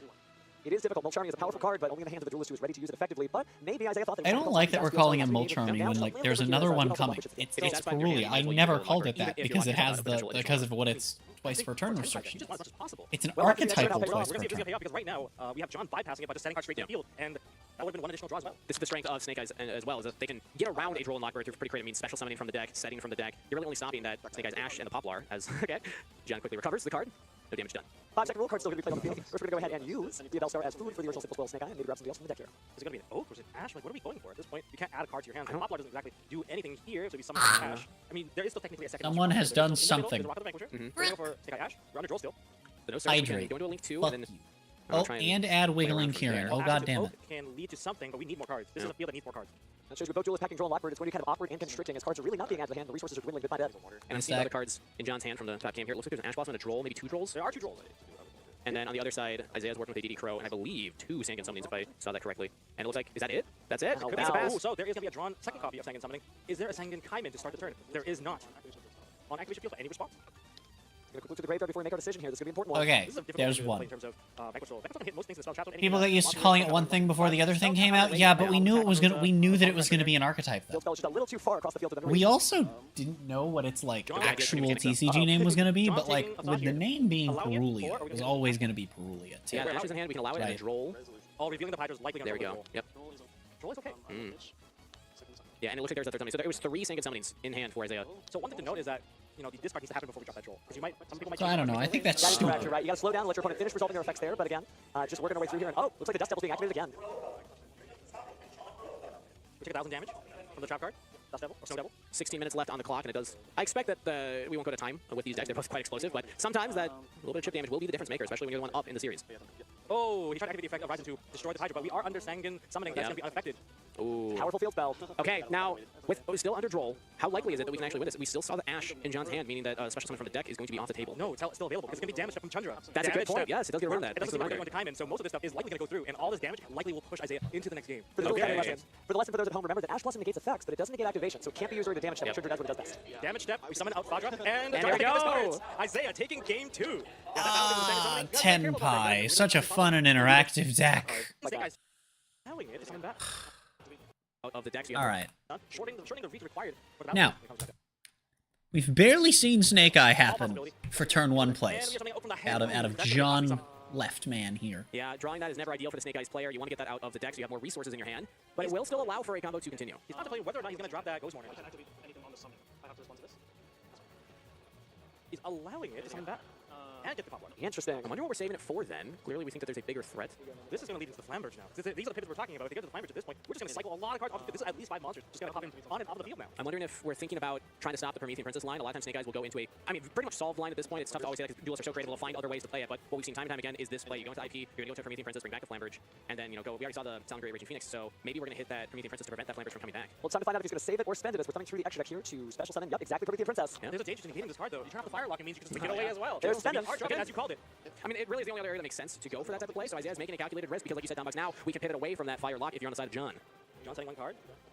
If this top deck is going to be Sanguine Kaiman, it's going to be an insane hard That's card. it. All right, let's see. Draw for turn. Ooh, that is not a card that he wants to see at this particular point. He already has a card on the field, and that's Genroku. If it's only 2 copies of Genroku, that's going to be a tough time. In hand for John, we saw Droll, Knockbird, and Ash Blossom, 2 very strong cards to try and slow this down. Looks like we're going to wait for that Droll, though. Time to speed things up, though, as we activate Sangan, summoning to grab in the Tenpai Dragon Hydra, and discarding the extra Tenpai Dragon Genroku. But that's Droll, Lockbird. Met with a Droll and Lockbird. Here are yikes from Isaiah. Ooh, shows you that these duelists are Both dueling machines. They're human still. sides of the table are gonna have the funny Birdman person creature So then you'll be thing. able to get Bochandra and a Hydra eventually onto the No field. one gets to have fun today. But that's going to be done with Ash Blossom as well. And I imagine is just it. There's no more gas in the hand of Isaiah. He says that's really good. That's really good. It is really good. Uh-oh. And he's passing on an empty field. Okay. People clapping. It's not over yet, but it does feel like if you're a Tenpai Dragon fan, this may not be your game. That's good. If you're a Tenpai Dragon fan, you got a John problem. preferencing I'm about to do something very strong. So we're going to link off into Hita here. Maybe Hita's Steel going to take one of those dragons and summon it onto the field. Is that Quarter Century Secret Red? Looks like, oh man, that card looks so good. Here, let's see it over on this field. But where he needs to be going, we're going to go ahead and link off. Looks like probably the Flamberge Dragon. Oh again god, here. when It's just did you a get cascade in of Snake Eye here? monsters on the field. I mean, you can pretty much play it safe here. You can go into an Appaloosa, just a line of next monsters. You're going to get Flamberge. Flamberge's going to bring back a ton of other monsters as well, but we're just going to take the Flamberge and the Genroku, and we're going to link some of those two together. Into Phoenix, Nightmare Phoenix. Love seeing a card like Nightmare Phoenix still played to this day. One of my favorite cards of all Link monsters, and it's just so relevant in the Snake Eyes deck, and we can see the power of it here. Apparently there was a cat in here, and he wanted to leave. So if you're going to be moving cards, just know your chain links, where sometimes things will be, oh, that was actually part of a different chain. Actually, trying to be careful with those things. But, this is when like he a got ton in of here, you added 1100 to all those little Snake Eye monsters, level 2 monsters. Sorry, level 1 monsters, and including the Phoenix. This is actually I am confused. Yeah, I mean, at this point, we're just dying. Let's see if John wants to do more. There we go. I am Let's a go. bit What you got right now? confused. I mean, that was a bit of a dangerous play a little bit. What if there was an Ibiru? Well, there's no Ibiru, but there's the handshake. Oh, John the crowd just Saves erupting it. into applause there. So we get let's John Adams, this round 3 feature match go. winner. Quite the game there again, having to just bleed out his opponent to the very last drop. Tenpai there. getting Not just canned is a rush there, but again, great. feeling all of the emotions. Even if Good it's game though, Snake bro, Eye right? doing it. Exactly. What an passionate duel between the two of them. You can see some of those side deck cards here. There are dimensional barriers. Tenpai is That's really like cool and when hyped to you watch the have first to have time, but like it one wears and also so anti-stealth, fast like on you, the field man. style, quick play styles, making it very, very slow for the opponent to play. It And, just these cards sucked. No, for real, You for real. But know? you're absolutely right earlier when you mentioned the Tenpai Dragon really is a deck that you're going to have to prepare for, and I think that John did a great job of just reading Isaiah's moves, knowing where the game state was going. And by the way, speaking of side deck cards, I think I just saw Rivalry of Warlords on the table too, so there's so many cool ways to play both of these decks. And he expected to play going first. He thought that he was going to be going first. He has put in Heat Waves in there as well, but that was not what occurred. See, I think against Tenpai, most people are probably going to choose to go first. There are cards, especially if you're playing Beatrice, you can side in a card like Rise to Full Height. Just, oh, you can't declare battle anyway, my monster's not there anymore. Or, if you hit them with a Dimension Shifter, they'll pivot their level 1 monsters, making a Fucho, the rank 1, and now you can't hit on effect by card effects, and if using the effect, you have to destroy by battle, buying you back the entire turn. That's why going first against them is not too bad either. Oh, poor Isaiah saying, oh, I didn't do anything special. But again, don't be so hard on yourself. It is going to be a long tournament. Again, both of these players certainly qualified to be here. And with a tournament like this, with a top 64, anything can happen. So stick it out. I would say learn from your experience here. Maybe you got caught on a few different things that you could have done a little bit better, but never let it drag you down. Always take it as a learning experience and apply it immediately in future rounds. Absolutely. You don't want to get dragged down to the grave, right? But again, the duelists are going to go ahead and clean up on the table here. You might notice, oh, we're missing a friend. We'll do a little bit of a magic trick later. But what a cool duel, though, specifically. It was so neat to see all the impact of the Infinite Forbidden on those. The Tenpai Dragon is still looking really strong, so maybe we can see it again. I Realize the victory. hope so too. Maybe we'll get to see some of those Dora lines that I really like. Dora's such a powerful card. I don't know why some people are just not choosing not to play, especially if you get Dora with the field spell. It's also a Fire Dragon. It can lead to a lot of crazy plays as long as you know how to use that plus the Genroku. True, true. Again, so many really cool cards here, and there's a lot of Alright, stuff that let's have get up skills to come. let's get up to current. About it. But Brady on the other side is playing the deck we saw in the World Qualifying Point Playoff everywhere. It made top 4. Both ended up losing in the top 4, but it's that Fiend Smith Bell deck. Right, we've seen this deck do quite a lot of damage, and it's able to really take advantage of how powerful its plays are. Its ability to play through multiple points of interaction, just be able to generate bodies out of nowhere. It's really seemingly just because of Phantom Bell. And it's such a powerful strategy. I'm not sure how Runic can really keep up, especially without a battle phase. But I guess not having a battle phase against Bell could be a blessing. Yeah, definitely could be. Not needing a battle phase, you're not forced to go in there, thanks to that Nightmare Pain. It's really cool how these kind of things interact. It's something you would never really think of until you're actually watching the two decks face off against each other. But it looks like our duels are shuffled up and ready to jump into it. It's game number 1, round 4 of the North America World Championship qualifier. Here comes the die roll. Looks like Brady's gonna roll a 7. That's the most likely number. A 3, not that likely. Yeah, very not likely. On the wrong side of the spectrum on that one. But our players are drawing their opening hands. Now, this is part of the difference in the functionality of the Runic strategy. All the Runic cards are very powerful at going second because they are really useful at breaking boards, but without the Bistros, you have no real ability to impede your opponent's first turn. Definitely, there's a downside to playing a deck like this. You're really wanting to go first and you're playing more of a stun kind of strategy, but it's not the case here. Brady's going to start with Track to Summon Lure. Not the strongest play before people found out about Necroquip Princess. We're going to see if that's going to happen to come into play here. We're going into the Requiem here. Requiem is going to be able to get access to the Fiend Smith Engraver, assuming nothing happens to it. Looks like it's all good to go. Yep, Requiem going to summon that Fiend Smith Engraver from the deck to the field. We've seen this before. Now, the Yubel strategy. Here comes the Necroquip Princess. Does he have it? He definitely is going for it. So Necroquip Princess is a brand new fusion monster. It requires the Fiend Smith and a monster equipped with the card, and then he's able to use both of them to counter the materials, special summons to the field, and now he's going to have 2 level 6 monsters. But continue about your Yubel. I was just saying, this is a deck you don't really want to try to stop their turn because they have some ability to play through things, right? So when you have the Runic cards that are so strong at playing into a field, do you think the matchup gets better for you? I think so. I think it will probably get a little bit better because it's just one of the strong decks that can do so well against the majority of the field. I think the flexibility is going to be really important here, but it also comes down to which rune spells you do have access to, because unfortunately with something along the lines of Phantom Yubel or Ruth, they're going to be able to stop you from the critical tip resolving. Very true, very true. Looks like Veiler coming down here for Fiend Smith sequence. Will this this is the key part to affect Veiler when they go for the Necroquip Princess line. Yep, we're cutting off the Beatrice here, and it looks like that might be enough. Oh, just one Russian. Veiler. I heard the Veiler wasn't enough because of Necroquip Princess. That's what everyone's been telling me. But it looks like if you just time your negate to the opposite time, you need to start with Snake Eyes or Die Belthar. He had no Yubel cards. He had no Yubel cards. Yeah, that is, except when you don't have that Nightmare Throne. don't know what you're trying to do Bro, there. you never heard that song? It's a good one. You should check it out. But now play is back to... Can I just say, Cheating, by the way, he's I'm going to so use glad access White to- Forest and didn't make it as the White Forest TCG card, name. since Like, I it's know not that I card, was... so you can use skill drain, I've turn your opponent down, mentioned and this then send it off several from your turn. times, I but can't believe you said awesome skill drain. man... I love it. It's one of my favorite cards. Beast King Barbaros, baby. I was a fan of that back then. It's different times now. So he's going to use a Runic Spell to summon Hugin. Yep, so that's Flashing Fire being used here. Cutting it off for the rest of the turn, but Hugin's going to be able to activate if he so chooses. Has to step one of these cards, and that's going to be, I believe, one of the White Forest cards. It is one of the White Forest cards, but since the Graveyard Deal said it, this is what I'm talking about. You want to discard it or send it to the Graveyard before you activate it so you can get that extra value. We also see the synergy between the cards. So now we're going to see the normal summon of Aspelar of the White Forest. This can send a spell trap to the graveyard to special summon a White Forest card. That's going to be met by Effect Veiler.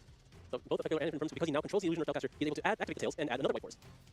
Imagine he might be looking to go for Rucia. Rucia can special summon from the hand if he controls a White Forest. Yeah, really showing the ability to extend through multiple points of interaction here. The Veilers and the Imperms are not really that functional. I mean, they did cut off a couple really strong effects, but you're still able to extend through. It's just a matter of will he be able to find access to the remainder of his Runic engine, because if you're able to resolve Runic Fountain and get a couple draws here, you're really just dominating the game. And it does look like he adds Rucia from his deck to his hand. But yeah, that's cute. I mean, cutting off the Runic Fountain is important because you don't want him drawing 3 cards every single turn. Yeah, no, he has to play this turn without a battle phase, so potentially the sequence might survive. Ooh, he's definitely going to find a way to get it off the field. Now a Synchro Summon is coming down for the brand new level 6. And that is going to be... Arcelia? Yeah, it's a tough one to say. But Sinister Soul of the White Forest. Yep, when this one's summoned, you can add a spell trap from your hand or field to the graveyard. Then you got a White Forest. Actually sends the skill drain. And now let's see what he's looking at. Maybe you're going to go after the White Forest trap card that lets you special summon a White Forest from your deck and then Synchro Summon on your opponent's turn. That would be Woes of the White Forest. Just setting himself up for the following turn here. Still has the Hugin in play, and of course can't forget Arcelia is a tuner, so he has access to level 8 here. And there goes the Woes. Yeah, this makes a lot of sense. I imagine I would have to read that card too. It's a brand, I mean, Infinite Forbidden just came out, and a lot of people are hyper-focused on the Fiendsmith cards for good reason. They're good cards. But the White Forest cards are also incredible, and we're seeing why both these players are undefeated here. So he gets a special summon back the Aspelar because, is it a monster? Oh, a spell trap is into the graveyard, that's right. So he comes back to the field. That's right. Yep. See which level 8 synchro he's going to go for. He could go for... Okay, yeah, we're going to go for Diebel. Diebel's pretty awesome, so if you had to discard something like Infinite Impermanence or your skill drain at some point in the turn, you can just add it right back from your graveyard to your hand. Yeah, you think it would limit it to White Forest cards, but no, it's just any spell trap. Yeah, it's one of my favorite cards in the theme for sure. Like when you reload that effect, I can add any spell trap from my graveyard, like you know you should probably consider looking at these cards. The only factor is that you also already have to have it in the graveyard, so it's something you already have access to, so not as impactful something along the lines of features which are sent directly from the deck to the grave, but I suppose if you have them in combination, you can really add anything. Yeah, kind of like a Nightmare Griffin kind of thing. So now he's going to use Rucia's graveyard effect to shuffle back the Synchro monster and special summon it to the field. You see Rucia really strong here, is able to special summon from the hand and the graveyard in the same turn, so he can continue Synchro climbing. Now he's going for the other White Forest Synchro, and that's going to be Silvera, Wolf Tamer of the White Forest. This card's really cool. It can turn all your opponent's monsters face down on summon, not once per turn, but it boosts up your Synchros and they can inflict double piercing damage. I mean, that's Oh, that's the card, Iris Sword really The Iris Sword fun. is a really cool card, and you can special summon it anytime a monster on the field that's effect was negated, and he's able to summon that, uses Link Sphere for SP Knight, because he had to clear that Requiem, or sorry, the sequence. You know, I didn't expect to be a little bit, but I suppose it's a pretty strong one. You can see she knows this deck in and out. He played quickly and very well. Clean up the board. I mean, that's the thing about like the Runic Synchro players. They seem to always really know their decks really well and how to counter a lot of the strategies. I think it's one of those decks that require a lot of practice, so it makes a lot of sense if you're choosing to play the strategy at an event like the NAWCQ. You have to put in the time. Oh, definitely. I mean, that's why I tell you, you can only Theorio so far, and sometimes you get lost and stuck in that theory, like, oh, this deck's so good I can't beat it. But when you sit down and play and figure out why you can't beat it, you can adjust your deck and find ways to have some openings. So he starts off his turn by shuffling back the Fabled Warrior to special summon Fiendsmith and Graver from the graveyard to the field. Now, his opponent still doesn't know if he's using New Bell or not. It really could be anything. I think this is something that I didn't touch on yet, but Left Field Knight Vanishing Sequence really cuts it out of the rotation, right? You're not going to be able to access the sequence again. Very true. Definitely something you want to consider when you're playing against the deck. Trying to get those key cards out of the graveyard. And that's why we see cards like DD Crow and the Beast being so popular this weekend. But he's going to use SP Knight to Vanish Engraver in response to the Fiendsmith track activating. But he has another Engraver in hand, so he's going to fuse 2 from hand with track. That's a lot of engravers. He doesn't have the bell cards, so he has to have something. And here comes Fiendsmith's Lacrima. This can either add back or special summon a level 6 from the graveyard. Well, Fiendsmith Engraver specifically in this situation. Considering his options here. Send this as cost. Alright, so he's going to use the Diebel quick effect to send a spell trap card to special summon a level 7 or lower tuner Synchro monster from the extra deck graveyard or banishment. So he can special summon back the Wolf, Silvera, and Silvera on summon can turn all of the opponent monsters face down. And then since the Synchro monster came back, he can bring back more White Forest cards to the field. And he still has. Oh no, Woes is in the graveyard. You had to use Okay, Woes.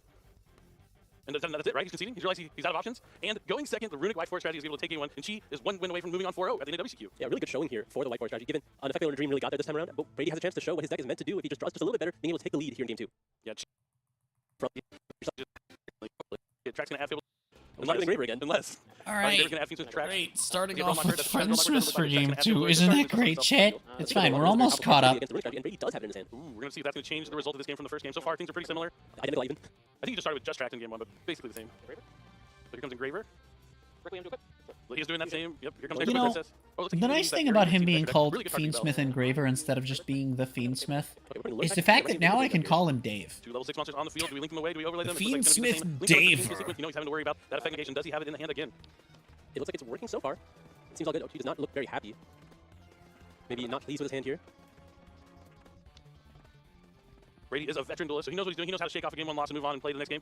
Yeah, depending on, forcing to have something along the depending on how this of game 2 super goes. running flashing cards, I mean, it's actually very easy for me to deal with Napoli. I could actually see us getting caught up during the round. It is very difficult to get all your powerful monsters That's through. Yeah, I think I was really strong against the White Force cards, not as strong against the Runic cards too. I mean, that's kind of the advantage of playing 2 of the hybrid strategies against each other. So you can play through the things that normally stop what your strategy. But we see Spirit Bell being summoned from the Sam Star at the Lotus, and then he's able to add Nightmare Pain. Nightmare Pain's going to destroy Spirit Bell. You're gonna grab the Gruesome Gravestormer, Yubel's gonna trigger, summon out another Yubel from the deck. You can summon the Gravestormer to control a fiend, and then destroy that Yubel's gonna trigger again to summon Terror Incarnate. No Nightmare Throne though. Who needs it? Yeah, who needs it? He liked it, but Terror Incarnate comes down. Don't want to leave that up on your field during the end phase. I don't think it will. I guess you can negate it with Appaloosa. But here comes Phantom of Yubel, shuffling back materials from the graveyard. Wait, can Abba negate your own And Yubel's monster? gonna I negate thought a it had to be an monster opponent. effect to destroy Yubel for contributing Phantom Yubel off the field. Any effect, right? Monster effect, I think. Pretty sure. Unless I'm Yeah, correct. when Pull your it up. opponent So activates a you don't have monster You're messing up. effect. You're gonna look Okay. at any card and read the effect. Let's see. Spell. When your opponent activates a monster effect. Okay, I'm thinking of It would be really good if it was anything. I'm Yeah. thinking of playing around double Yeah. too, but it's just so that you can't. Yes. Yes, it's basically the same thing. That would only be good in Yubel, to be fair. I will activate targeting my rage. But This is the classic. He's gonna be able to destroy the rage to add back. it is weird, like, they're really weirdly picky And, yep, okay, sure. about, like, what effects can negate your own stuff. So the Yama summoning back Spirit Yubel. I don't even think it's picky. I kind of just think sometimes they write yours, sometimes they write You're pretty good Anne. at it. They've been good for quite some time. Oh yeah, Burning Abyss. Or sometimes they write your opponent, sometimes they write Anne. Ooh, not what you want to hear. Doesn't he mess up his combo, but it is what it is. Like you have to accept that, move on, and do the best of what you got. Pure Aura made a mess of the combo here. There's the Muckraker. The Shavar is going to be able to trigger here, so send the graveyard to set the opponent chamber of the Unchained. That'll let him special summon Unchained Soul of Rage back during the opponent's turn. Yeah, having access to that field on your opponent's turn, being able to banish those key white force cards, you know, call out that recursion, is going to be pretty important. Yeah, that was a big thing a lot of people looked at when SPL Knight came out. Is that Unchained was one of the more popular decks. Now Soul Rage can go into SPL Knight, which you're taking out an opponent's monster, another card, and potentially another card of SPL Knight's effect. Not as far, sorry. This chamber? Yeah. So we have Muckraker, Your turn. Phantom Yubel, Appaloosa, the Chamber. It's a lot of interruptions. I would really like to have Varudis on the field here. Having some way to interact with spells and traps would be really nice, but looks like there's a few trap cards in his hand there. He does. We did when he was looking through his deck in game 1, see evenly matched in the main deck. Could be something he has here where that Varudis would have really come in handy if he does have it. I can't quite tell. It is in a battle phase, Some of the scariest words you can hear in Yu-Gi-Oh! So evenly matched, he's going to force his opponent to banish cards down to 1 since she only controls 1 card. Well, Even keep here. It has to be Appaloosa, right? So unfortunately, you have to give up a lot. It's either We're keeping Appaloosa. I might have kept the Chamber. Yeah, I the could Chamber have was, seen valuable here, because keeping, it's hard one for him to deal with. Yeah. keeping Phantom. Oh, just the Black Goat laughs. That's value. Black Goat laughs. It has that effect where you can banish call card name and make sure that monster cannot activate their effect. Or any card, I believe, but Are we not attempting to stop this effect with the Appaloosa? Engraver, right? I'll trade. Yeah. Confirming Engraver is one of those 2 cards in hand. he Think has on. Flashing Fire in his hand anyway. Yeah, because- but but you still want to stop it if you Yeah. can. I mean, Appaloosa maybe that many material you want to stop. You want to get as much value of that as you can. Brady hanging on with Appaloosa and a prayer right now thanks to evenly matched. Evenly matched in a runic deck is a little interesting. Just a little bit. Like, you have to skip your battle phases, you got to enter your battle phase, but you just have to not use your runic cards in the turn you're going to evenly match. I mean, you just lead with it, right? Yeah, Like, it's one of those, like, and it's easy discard fodder for any of the runics when you don't have to use it. that value. I love it. The utility. And this isn't like people are sitting at like 2 and 1, 1 and 3. Like, no, they're here undefeeted. Yeah, definitely making it this far. Seems Well, like if some they of the were strategies 1 and already 3 in been round playing. 4, I'd be Keep the Appaloosa here. concerned. Interesting choice when he has Runic Fountain up, Yeah, Spanish it. Just taking down the Appaloosa. But and then he gets to draw 1 card here. Not he the also other has the Black Goat last. You call something like, Oh, sorry. what do you call the Black Goat last? Like Lotus, maybe? one. Maybe, does it have to be Engraver or no? Oh, yeah, he knows he has the Fiend of the Engraver in hand. Yeah, you're right. He hasn't used it yet, though. That's definitely something you want to preemptively use. I guess Master. Oh, nothing. okay. Nothing. That evenly match was Okay devastating. then. So there's that whole lot. Back I to think. Chi. We got another normal summon here. They didn't get another copy of Healing Match, as we mentioned earlier. No need for the extras. They're easy discard fodder. And it looks like he is summoning. Trying to look closely. I think that is Sylvie. Yep. Looks like Sylvie onto the field. Sylvie also can summon himself back from the graveyard as well. Now we're going to Synchro 6. Yep. Stella effect, the chance cost. The woes. Yep. Stella is going to discard to add. Discards woes, which will be able to reset itself. Yep, whenever it sends the graveyard back in Launch Effect, it is able to reset itself. Brady is having some woes right now himself. Does he still have that Drone Locker in hand, or did he use it at any point? I haven't seen it. At this point, I don't know if it really matters. Fiendsmith Endeavor? Yeah, These exactly. options. There are 2 level 4 tuners. He has one of them in his Oh, graveyard. no, it's just Other one right now, Fiendsmith CF. Dave. We're adding the tails here. He's the guy that's Oh, no, he's calling. spell trap. Makes a lot of sense. Tails also can search for CF if you want. Able to summon back. So much value. The cards are really good. He's the guy that rings Now you on back the to the field. phone and says no Tails to gonna your let him have. graveyard. Just getting the full suite of White Force monsters here. This is probably get Rcia. You can still summon Rcia from the hand. Looks like that's exactly what's happening here. Going to be synchroing. They are all synchro tuners, so you can synchro into the level 8 synchro. Maybe surprised. Not the level 2 monsters, they're still the bigger ones. Yep, and Diabell lets him add back a spell or trap, so he's going to add back a copy of Tails. Yep. At least they allowed those cards to be one trip. So he's going to be able to send a draw card. You can tell he knows his deck so well. And since it's in the graveyard, he can reset it. Now it's a level 4 tuner and a level 2. Probably going to make the wolf. Ooh, Yep. try his master. Oh, try his master. Okay. That'll give him a draw since he used 2 monsters. He uses 2 and a 4, so he can draw. It has a different effect depending on what level the monsters were that use the synchro for it. Yeah, 2 and the 4 is the typical combination you've seen in the Runic Synchro strategy. The Tri's master looks so much like the wolf because they're both like yellow, kind of. We do find a Runic tip here, finally, within all those draws. Now we're going to be able to get the additional value from the Runic Fountain. What I really like is this is just showing how good the White Forest cards even are independent of the runic cards. I mean, any part of the engine that like, can give you just a couple more draws. You don't need to find one Runic card to get the whole engine going. Why they work so well together. He's going to lose a card off the top of his deck. Looks like a bestial Baldrake. Baldrake. Yeah, White Forest is another copy of really Fire. good. I think It's it was just draw not card, no, like we did put back one. Snake Eye good. You'll be able to put back Yep. special summon. Both the level 4 monsters have the effect while they're in the graveyard to put back one in synchro to special summon themselves, and I believe those are both good effects. Pretty cool cards. Where does he go next from here? He's not going to. He doesn't use battle. Oh, no, that was the last species are spell Yeah, right now. he can't act into the battle phase this turn. It So doesn't matter what. He's not going to battle phase. It's just about controlling the game, which is kind of cool because the cards also boost each other when you get all the synchros together. You can like put all your monsters face down. You get double piercing damage, and they gain like attack the more you have on the field. So it's really cool. yeah, a lot of returns. Oh, that's a powerful one. Cheng Yang. I love this card. Sheng Ying, Well, the this is best a lot of generic cards, so all level the stats are really 10. good The runic synergy. You get 100. Your monster get 100 attack, or he gets 100 attack for every damage card. Your monsters lose 100 attack. He doesn't have anything. Another double copy of Living Graveyard. And White Forest Runic takes one of the most dominating matches we've seen so far at the AWCQ, moving on 4-0. And you know, Let's knows this so well. I hope he gets to see this in Top Cut. That's exactly what we wanted to see, right? When you Forest! display such a new strategy, but you get to see it displayed so well. It does exactly what it wants to do. Show how it's All right. just came out. Then we in can the catch up Infinite with and this. Forbidden, and you did not have a lot. Let's just watch the whole When Angel interview. Loot's here, she can banish and set any trap card from your Probably deck. dimensional that's barrier normal. against this Not deck. Yeah. supposed to do that. Unfortunately, a dimensional barrier is going to be in there just to. Are you gonna call cover- fusion or are you gonna call synchro? Oh, no, I didn't even think about that. I thought you just call synchro, but they do have fusions. But I think Kangas is standing by with our winner. I definitely want to hear from him. I know you do too. So Kangas, take it away. Thank you very much, Billy. I'm here with Chi after winning round 4 feature match. First off, congratulations. We were talking a little bit before going live, and you mentioned how much you wanted to play in a feature match today, and that was your goal. What did this mean to you, and why did you want to do it so bad? Yeah, I mean, my deck, I think my deck is really cool, and it's definitely not the best deck in the room, so I don't have high hopes on making that far, but I just wanted to showcase how cool this deck is, because I think it's really good, yeah. It just mean, came it's out good in the enough that it Infinite could and top. Forbidden, and you did not have a But lot of time it is stiff to competition. practice it. Why did you choose this deck coming into the event? I haven't played Snake Eye at all in the past, basically in 2024, so I feel like I don't have that much experience in it. Well. But I wanted to pick a deck that was like, that I thought was really cool, and also that maybe a lot of people don't have that much experience playing against it, so that I have an edge there. And it worked out today, so.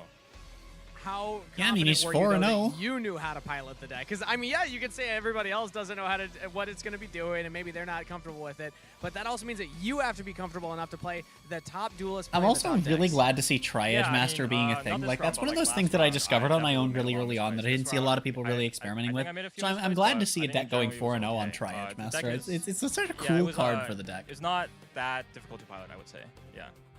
Okay, cool. Maybe I'll have to pick it up myself then. So how do you feel about your chances overall at the tournament then? Because you are still playing a new deck, even if you think it's not the most complicated for yourself to play. What do you think I your mean, other ceiling people is? still have Because to you're navigate 4-0 right now. That's not a bad start. It's rough. The Snake Eye Fiendsmith is definitely the deck to watch out for. And I think the Yubel matchup is definitely way harder for me because I don't play any hand traps. The Veiler in game 1 was a lucky one of. But yeah, like I got lucky that my opponent didn't draw so well, and I was pretty fortunate to take it. So. Okay, cool. I see that there are a couple people cheering you on here. Want to give any shout outs to your friends? Yeah, shout out to all my friends that came with me. We're from Toronto, and I'm glad we made the trip down. You know. Well, we're glad you made it as well. Thank you so much for coming on, Chi. Congratulations. Let's throw it back over to Billy. All right, thanks, Kangas. Happy to be back. You know, you thought we were going to a break, but we're not quite going to a break. I think we have our side feature match. Something that's been main now out. Duel Links, but also for Master Duel.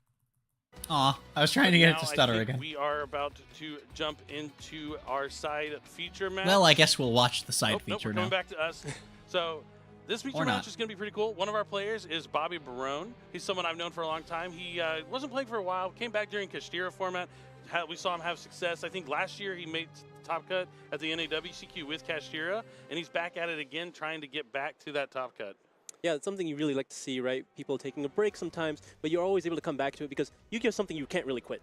You're always coming back. There's always some more excitement, and every time you get new cards announced, it Unfortunately really true. just brings up the excitement you want to get back to playing. Indeed, and now we are here in the match. So this is going to be a little hard for us. We have a very tiny screen for the side event feature, so we're just going to kind of talk about what's going on. There's a little bit of glare on some of the cards, so we can't quite tell what it is, but we do see the brand new Madolche Link monster out of the Infinite Forbidden, and it's going to be Madolche Mini Meowcaroons. I love Meowcaroons. They're one of my favorite desserts. Yeah, I know this about Like you, the actually. pistachio ones, yes. Those are the good ones. But usually they're not cats. They're Yeah, usually they're just a regular dessert. Yep. But I was calling him Bobby Barone. His official name is Liborio, but I know him as Bobby. It's also the same name as my twin brother. Shout out to Bobby Break out there. And now Any Bobby Breaks out there? there's all the Bobby Breaks out there. But it looks like Bobby Barone is in the middle of comboing off right now. He has Snake Eyes Albelstar in the Spell and Trap card zone. It looks like he's going to use Snake Eye Ash effect here. The Madolche strategy had I like some how new it's cards just in Infinite Forbidden as well. It's like the Arc sometimes it's so 5 hard to keep up instrumental with how many also new cards are in the in the set because there's background. so many powerful ones that just really take the center stage, like the Fiendsmith engine. But there were at least I don't know 3 why I find that really so powerful funny, but I new just kinda Madolche do. cards from the set. Yeah, there are. I mean, they help continue your plays. The Meowcaroons helps you find the Madolche cards you're looking for and get more Madolche monsters onto the field. Tiramisu always great at removing cards from the field as well. What's your favorite new card from the Infinite Madolche stash. Oh, it's definitely Madolche mini Meowth runes. I mean, I feel yeah. like the new rank The new- 5. yeah, I was gonna say, the new one XC is on pretty top cool too, of though. Tiramisu is also pretty strong. This is definitely a good one. Offers you a little bit of disruption. It lets you do your Tiramisu effect on your opponent's turn instead of just on summon. Yeah, this deck is really cool and interesting. Like, if Interesting Snake that it's not actually Eye on the didn't field, it looks like we're exist, clearing up. okay, I wonder no, if not one of the for- sets is if- that new card in Madolche Dessert. if you were to It's able knock out target Snake 2 Eye, effect Fiendsmith, monsters, one of them Tenpai, being and Madolche, Yubel, and bouncing them both, and just then like you are able to special summon a Madolche entirely, monster from your hand or extra deck with attack less than or there's a equal to the lot of two things that original would attack crop of up, those and I think monsters, it'd so be that's really something to maybe interesting. look out To be for fair, I think you here only really as need to one get of rid of those Snake Eye, potential Tenpai, and interruptions Gimmick that Ian to might make the have format really in interesting. his It's just own some zone. things are still going to be just below the bar. Yeah, definitely. But seeing how like he's gotten this far, I imagine there kind of maybe have to be bluffs or something like that. I mean, he might be waiting for something. True, could be the case. Could be No, like, I mean, it looks like the Madolche monsters are disappearing. It looks like, oh, okay. The Madolche monster over there is from the Flame Birch. I was wondering how that got there. Yeah, the Glass Souffle. Oh, these monsters are swinging. That is a lot of damage. But not like- quite enough here, I don't think. Yeah, it looks like they're still in game 1 too, with time winding down. I mean, I imagine the Madolche turns took a little bit. They kind of take a while to go through their steps and get all the stuff onto the board. Yeah, this game definitely looks like it's been through a grind. We see the Black Goat Laughs banished here from Bobby in his Snake Eye strategy. That's not something you typically see, but it's a very interesting tech.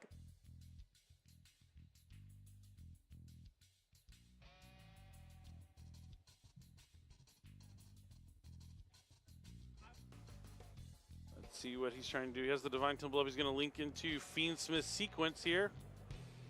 Sequence going to be able to do its thing. Will we finally see a Desiree?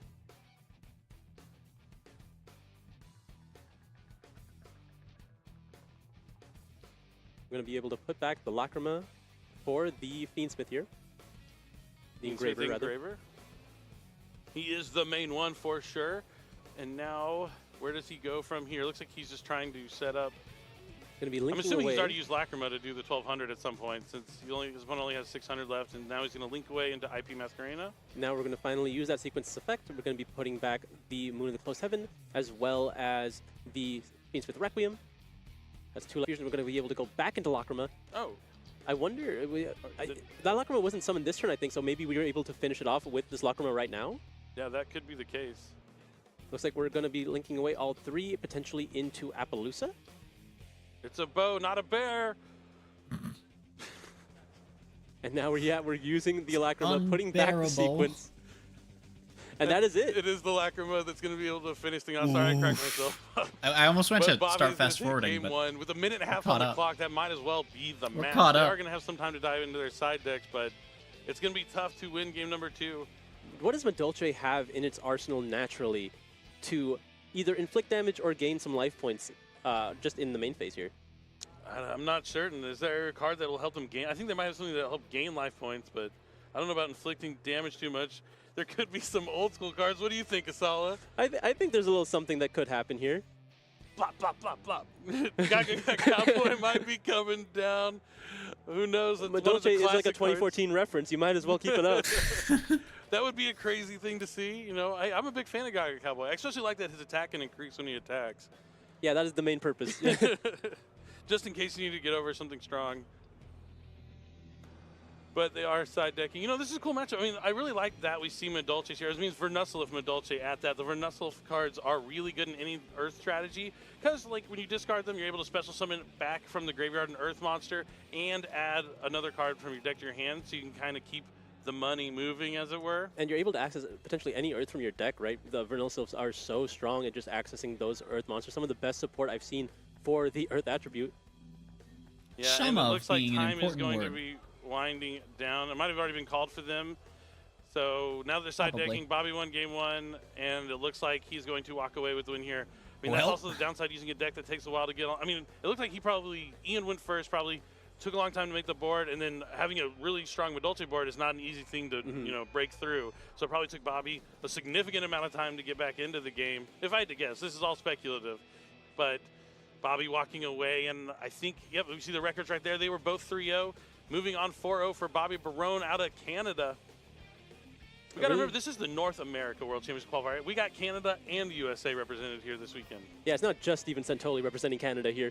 We haven't even seen Jesse Cotton yet. We haven't. Where is Jesse Cotton? We might have to go look for him. I'm going to go run out there and see what he's doing, and maybe we will be able to get Jesse Cotton up here in the future. I know you guys at home would love to see some Jesse Cotton. Hopefully. I mean, I would hate to say all this and then, you know, he's like 0-2. I see him enough. I don't need to see him again. It's fine. Yeah, I've only seen him one time this weekend. But we're going to be right back. But first, check out this content piece that's out. How did you get into Yu-Gi-Oh? We asked some players on Friday and wanted... Okay, so chat. While that happens, while we wait for the next round to start, we're going to do some spectating on Master Duel. Because why not? Oh, that is Snake Eye Fire King, I would assume. It's probably... Maybe it's Pure Fire King. We're on fucking... Run. Garunex. Old Garunex. Thinking. Oh. Unfortunate.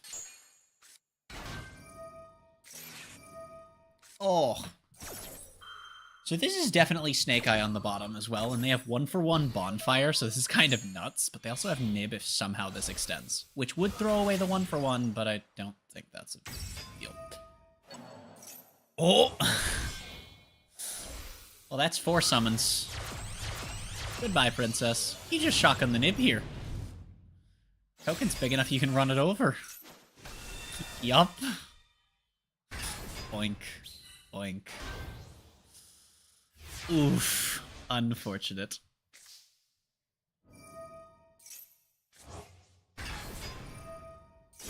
Oh.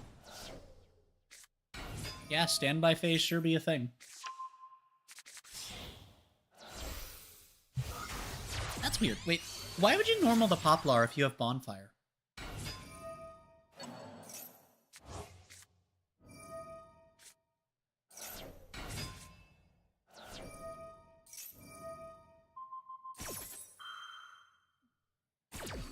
Interesting.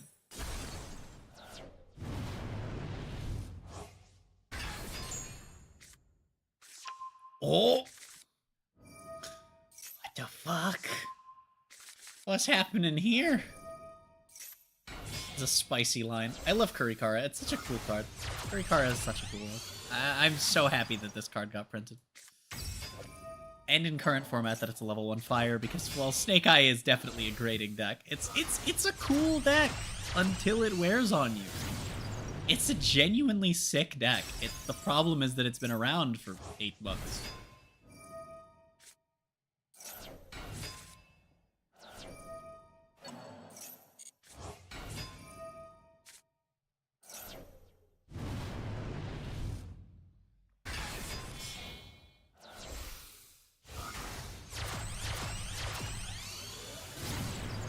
Yo, the angry bird that's definitely not a bird.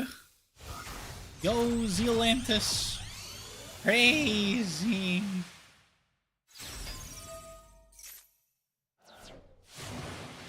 And we Flamberge to bring back... Oh wait, there's no IP engraved.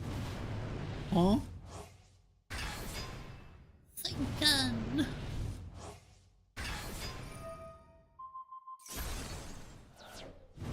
Oh, we just killed with this.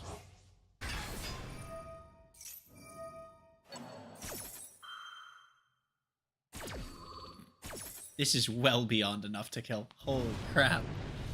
Oh, this is nuts.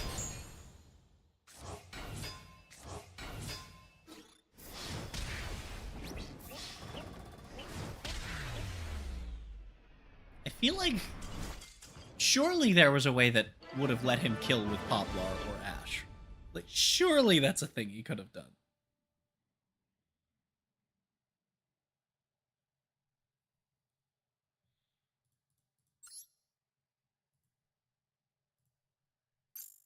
Alright. Let's go do a couple duels in the event, because I have to grind this event on 3 accounts. So let's just go do this. I think I'm on Horus Therian right now, so might brick, might not. We shall see.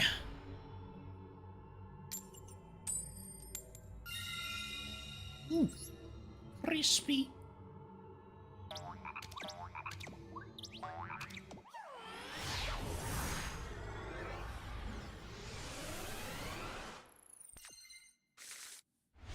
I'm still on Time Thief here. Oh, this hand is awful. If they don't have Ash, this hand could go crazy. If they do have Ash, I will cry. I don't have Veil or Imperm.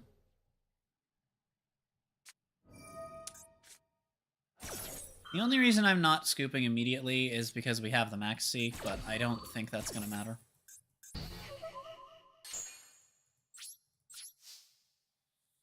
That sucks.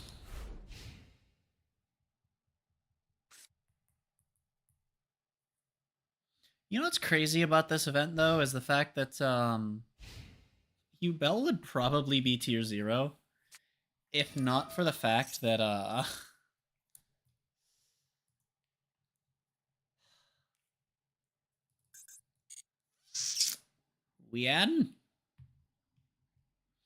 Ubel would probably be tier 0 in this specific event if not for the simple fact that Varudris did not get printed in the new... Did that resolve? I can't check because I have a Steam notification in the window. What determines if it's... Okay, it did resolve. What determines if the Steam notifications are in the window? I don't understand. Okay, we need to draw something useful here, because we're not going to be able to play through a cache board.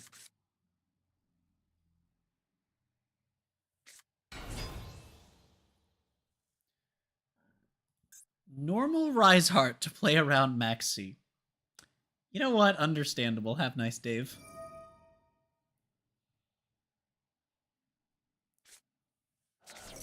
We banish? Tier cache. What did we banish? Oh, cool. Imperm. That would have been nice to have.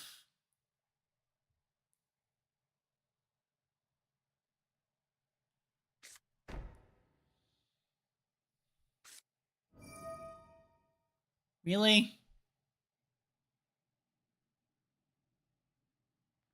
I mean, there's nothing good to hit in this hand. Like, it doesn't matter if you hit the horse, I can still play off of almost any extender just from Winder existing. Actually, no, because I have startup, so the 2 Winder actually is fine. There's literally not a good hit. Everything here lets me do at least something. Okay, that's the worst one. Why would you hit startup? Thinking. I am confused. That's insane. That's so weird.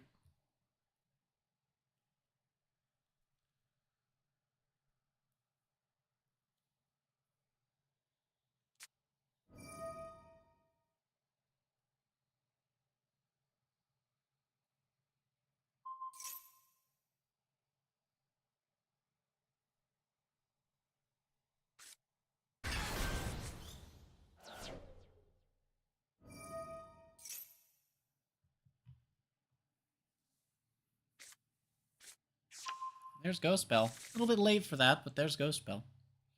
I can actually stop one of the cache summons, but I don't know if I want to. I don't think we can play through this as of now. We need to hit Nib. This Max C. Player Metal. Oh my god! Wait, what?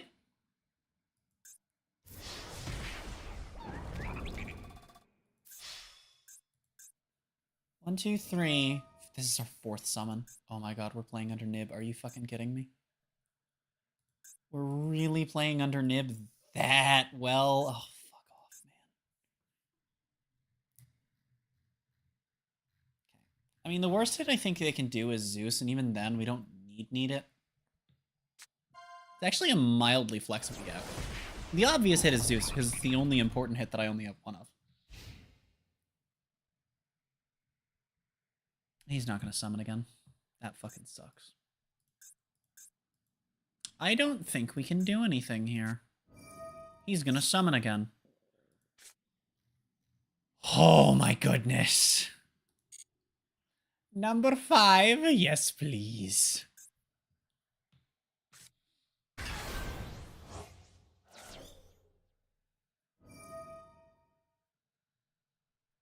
Why can't I nip? Because they're doing that. Okay.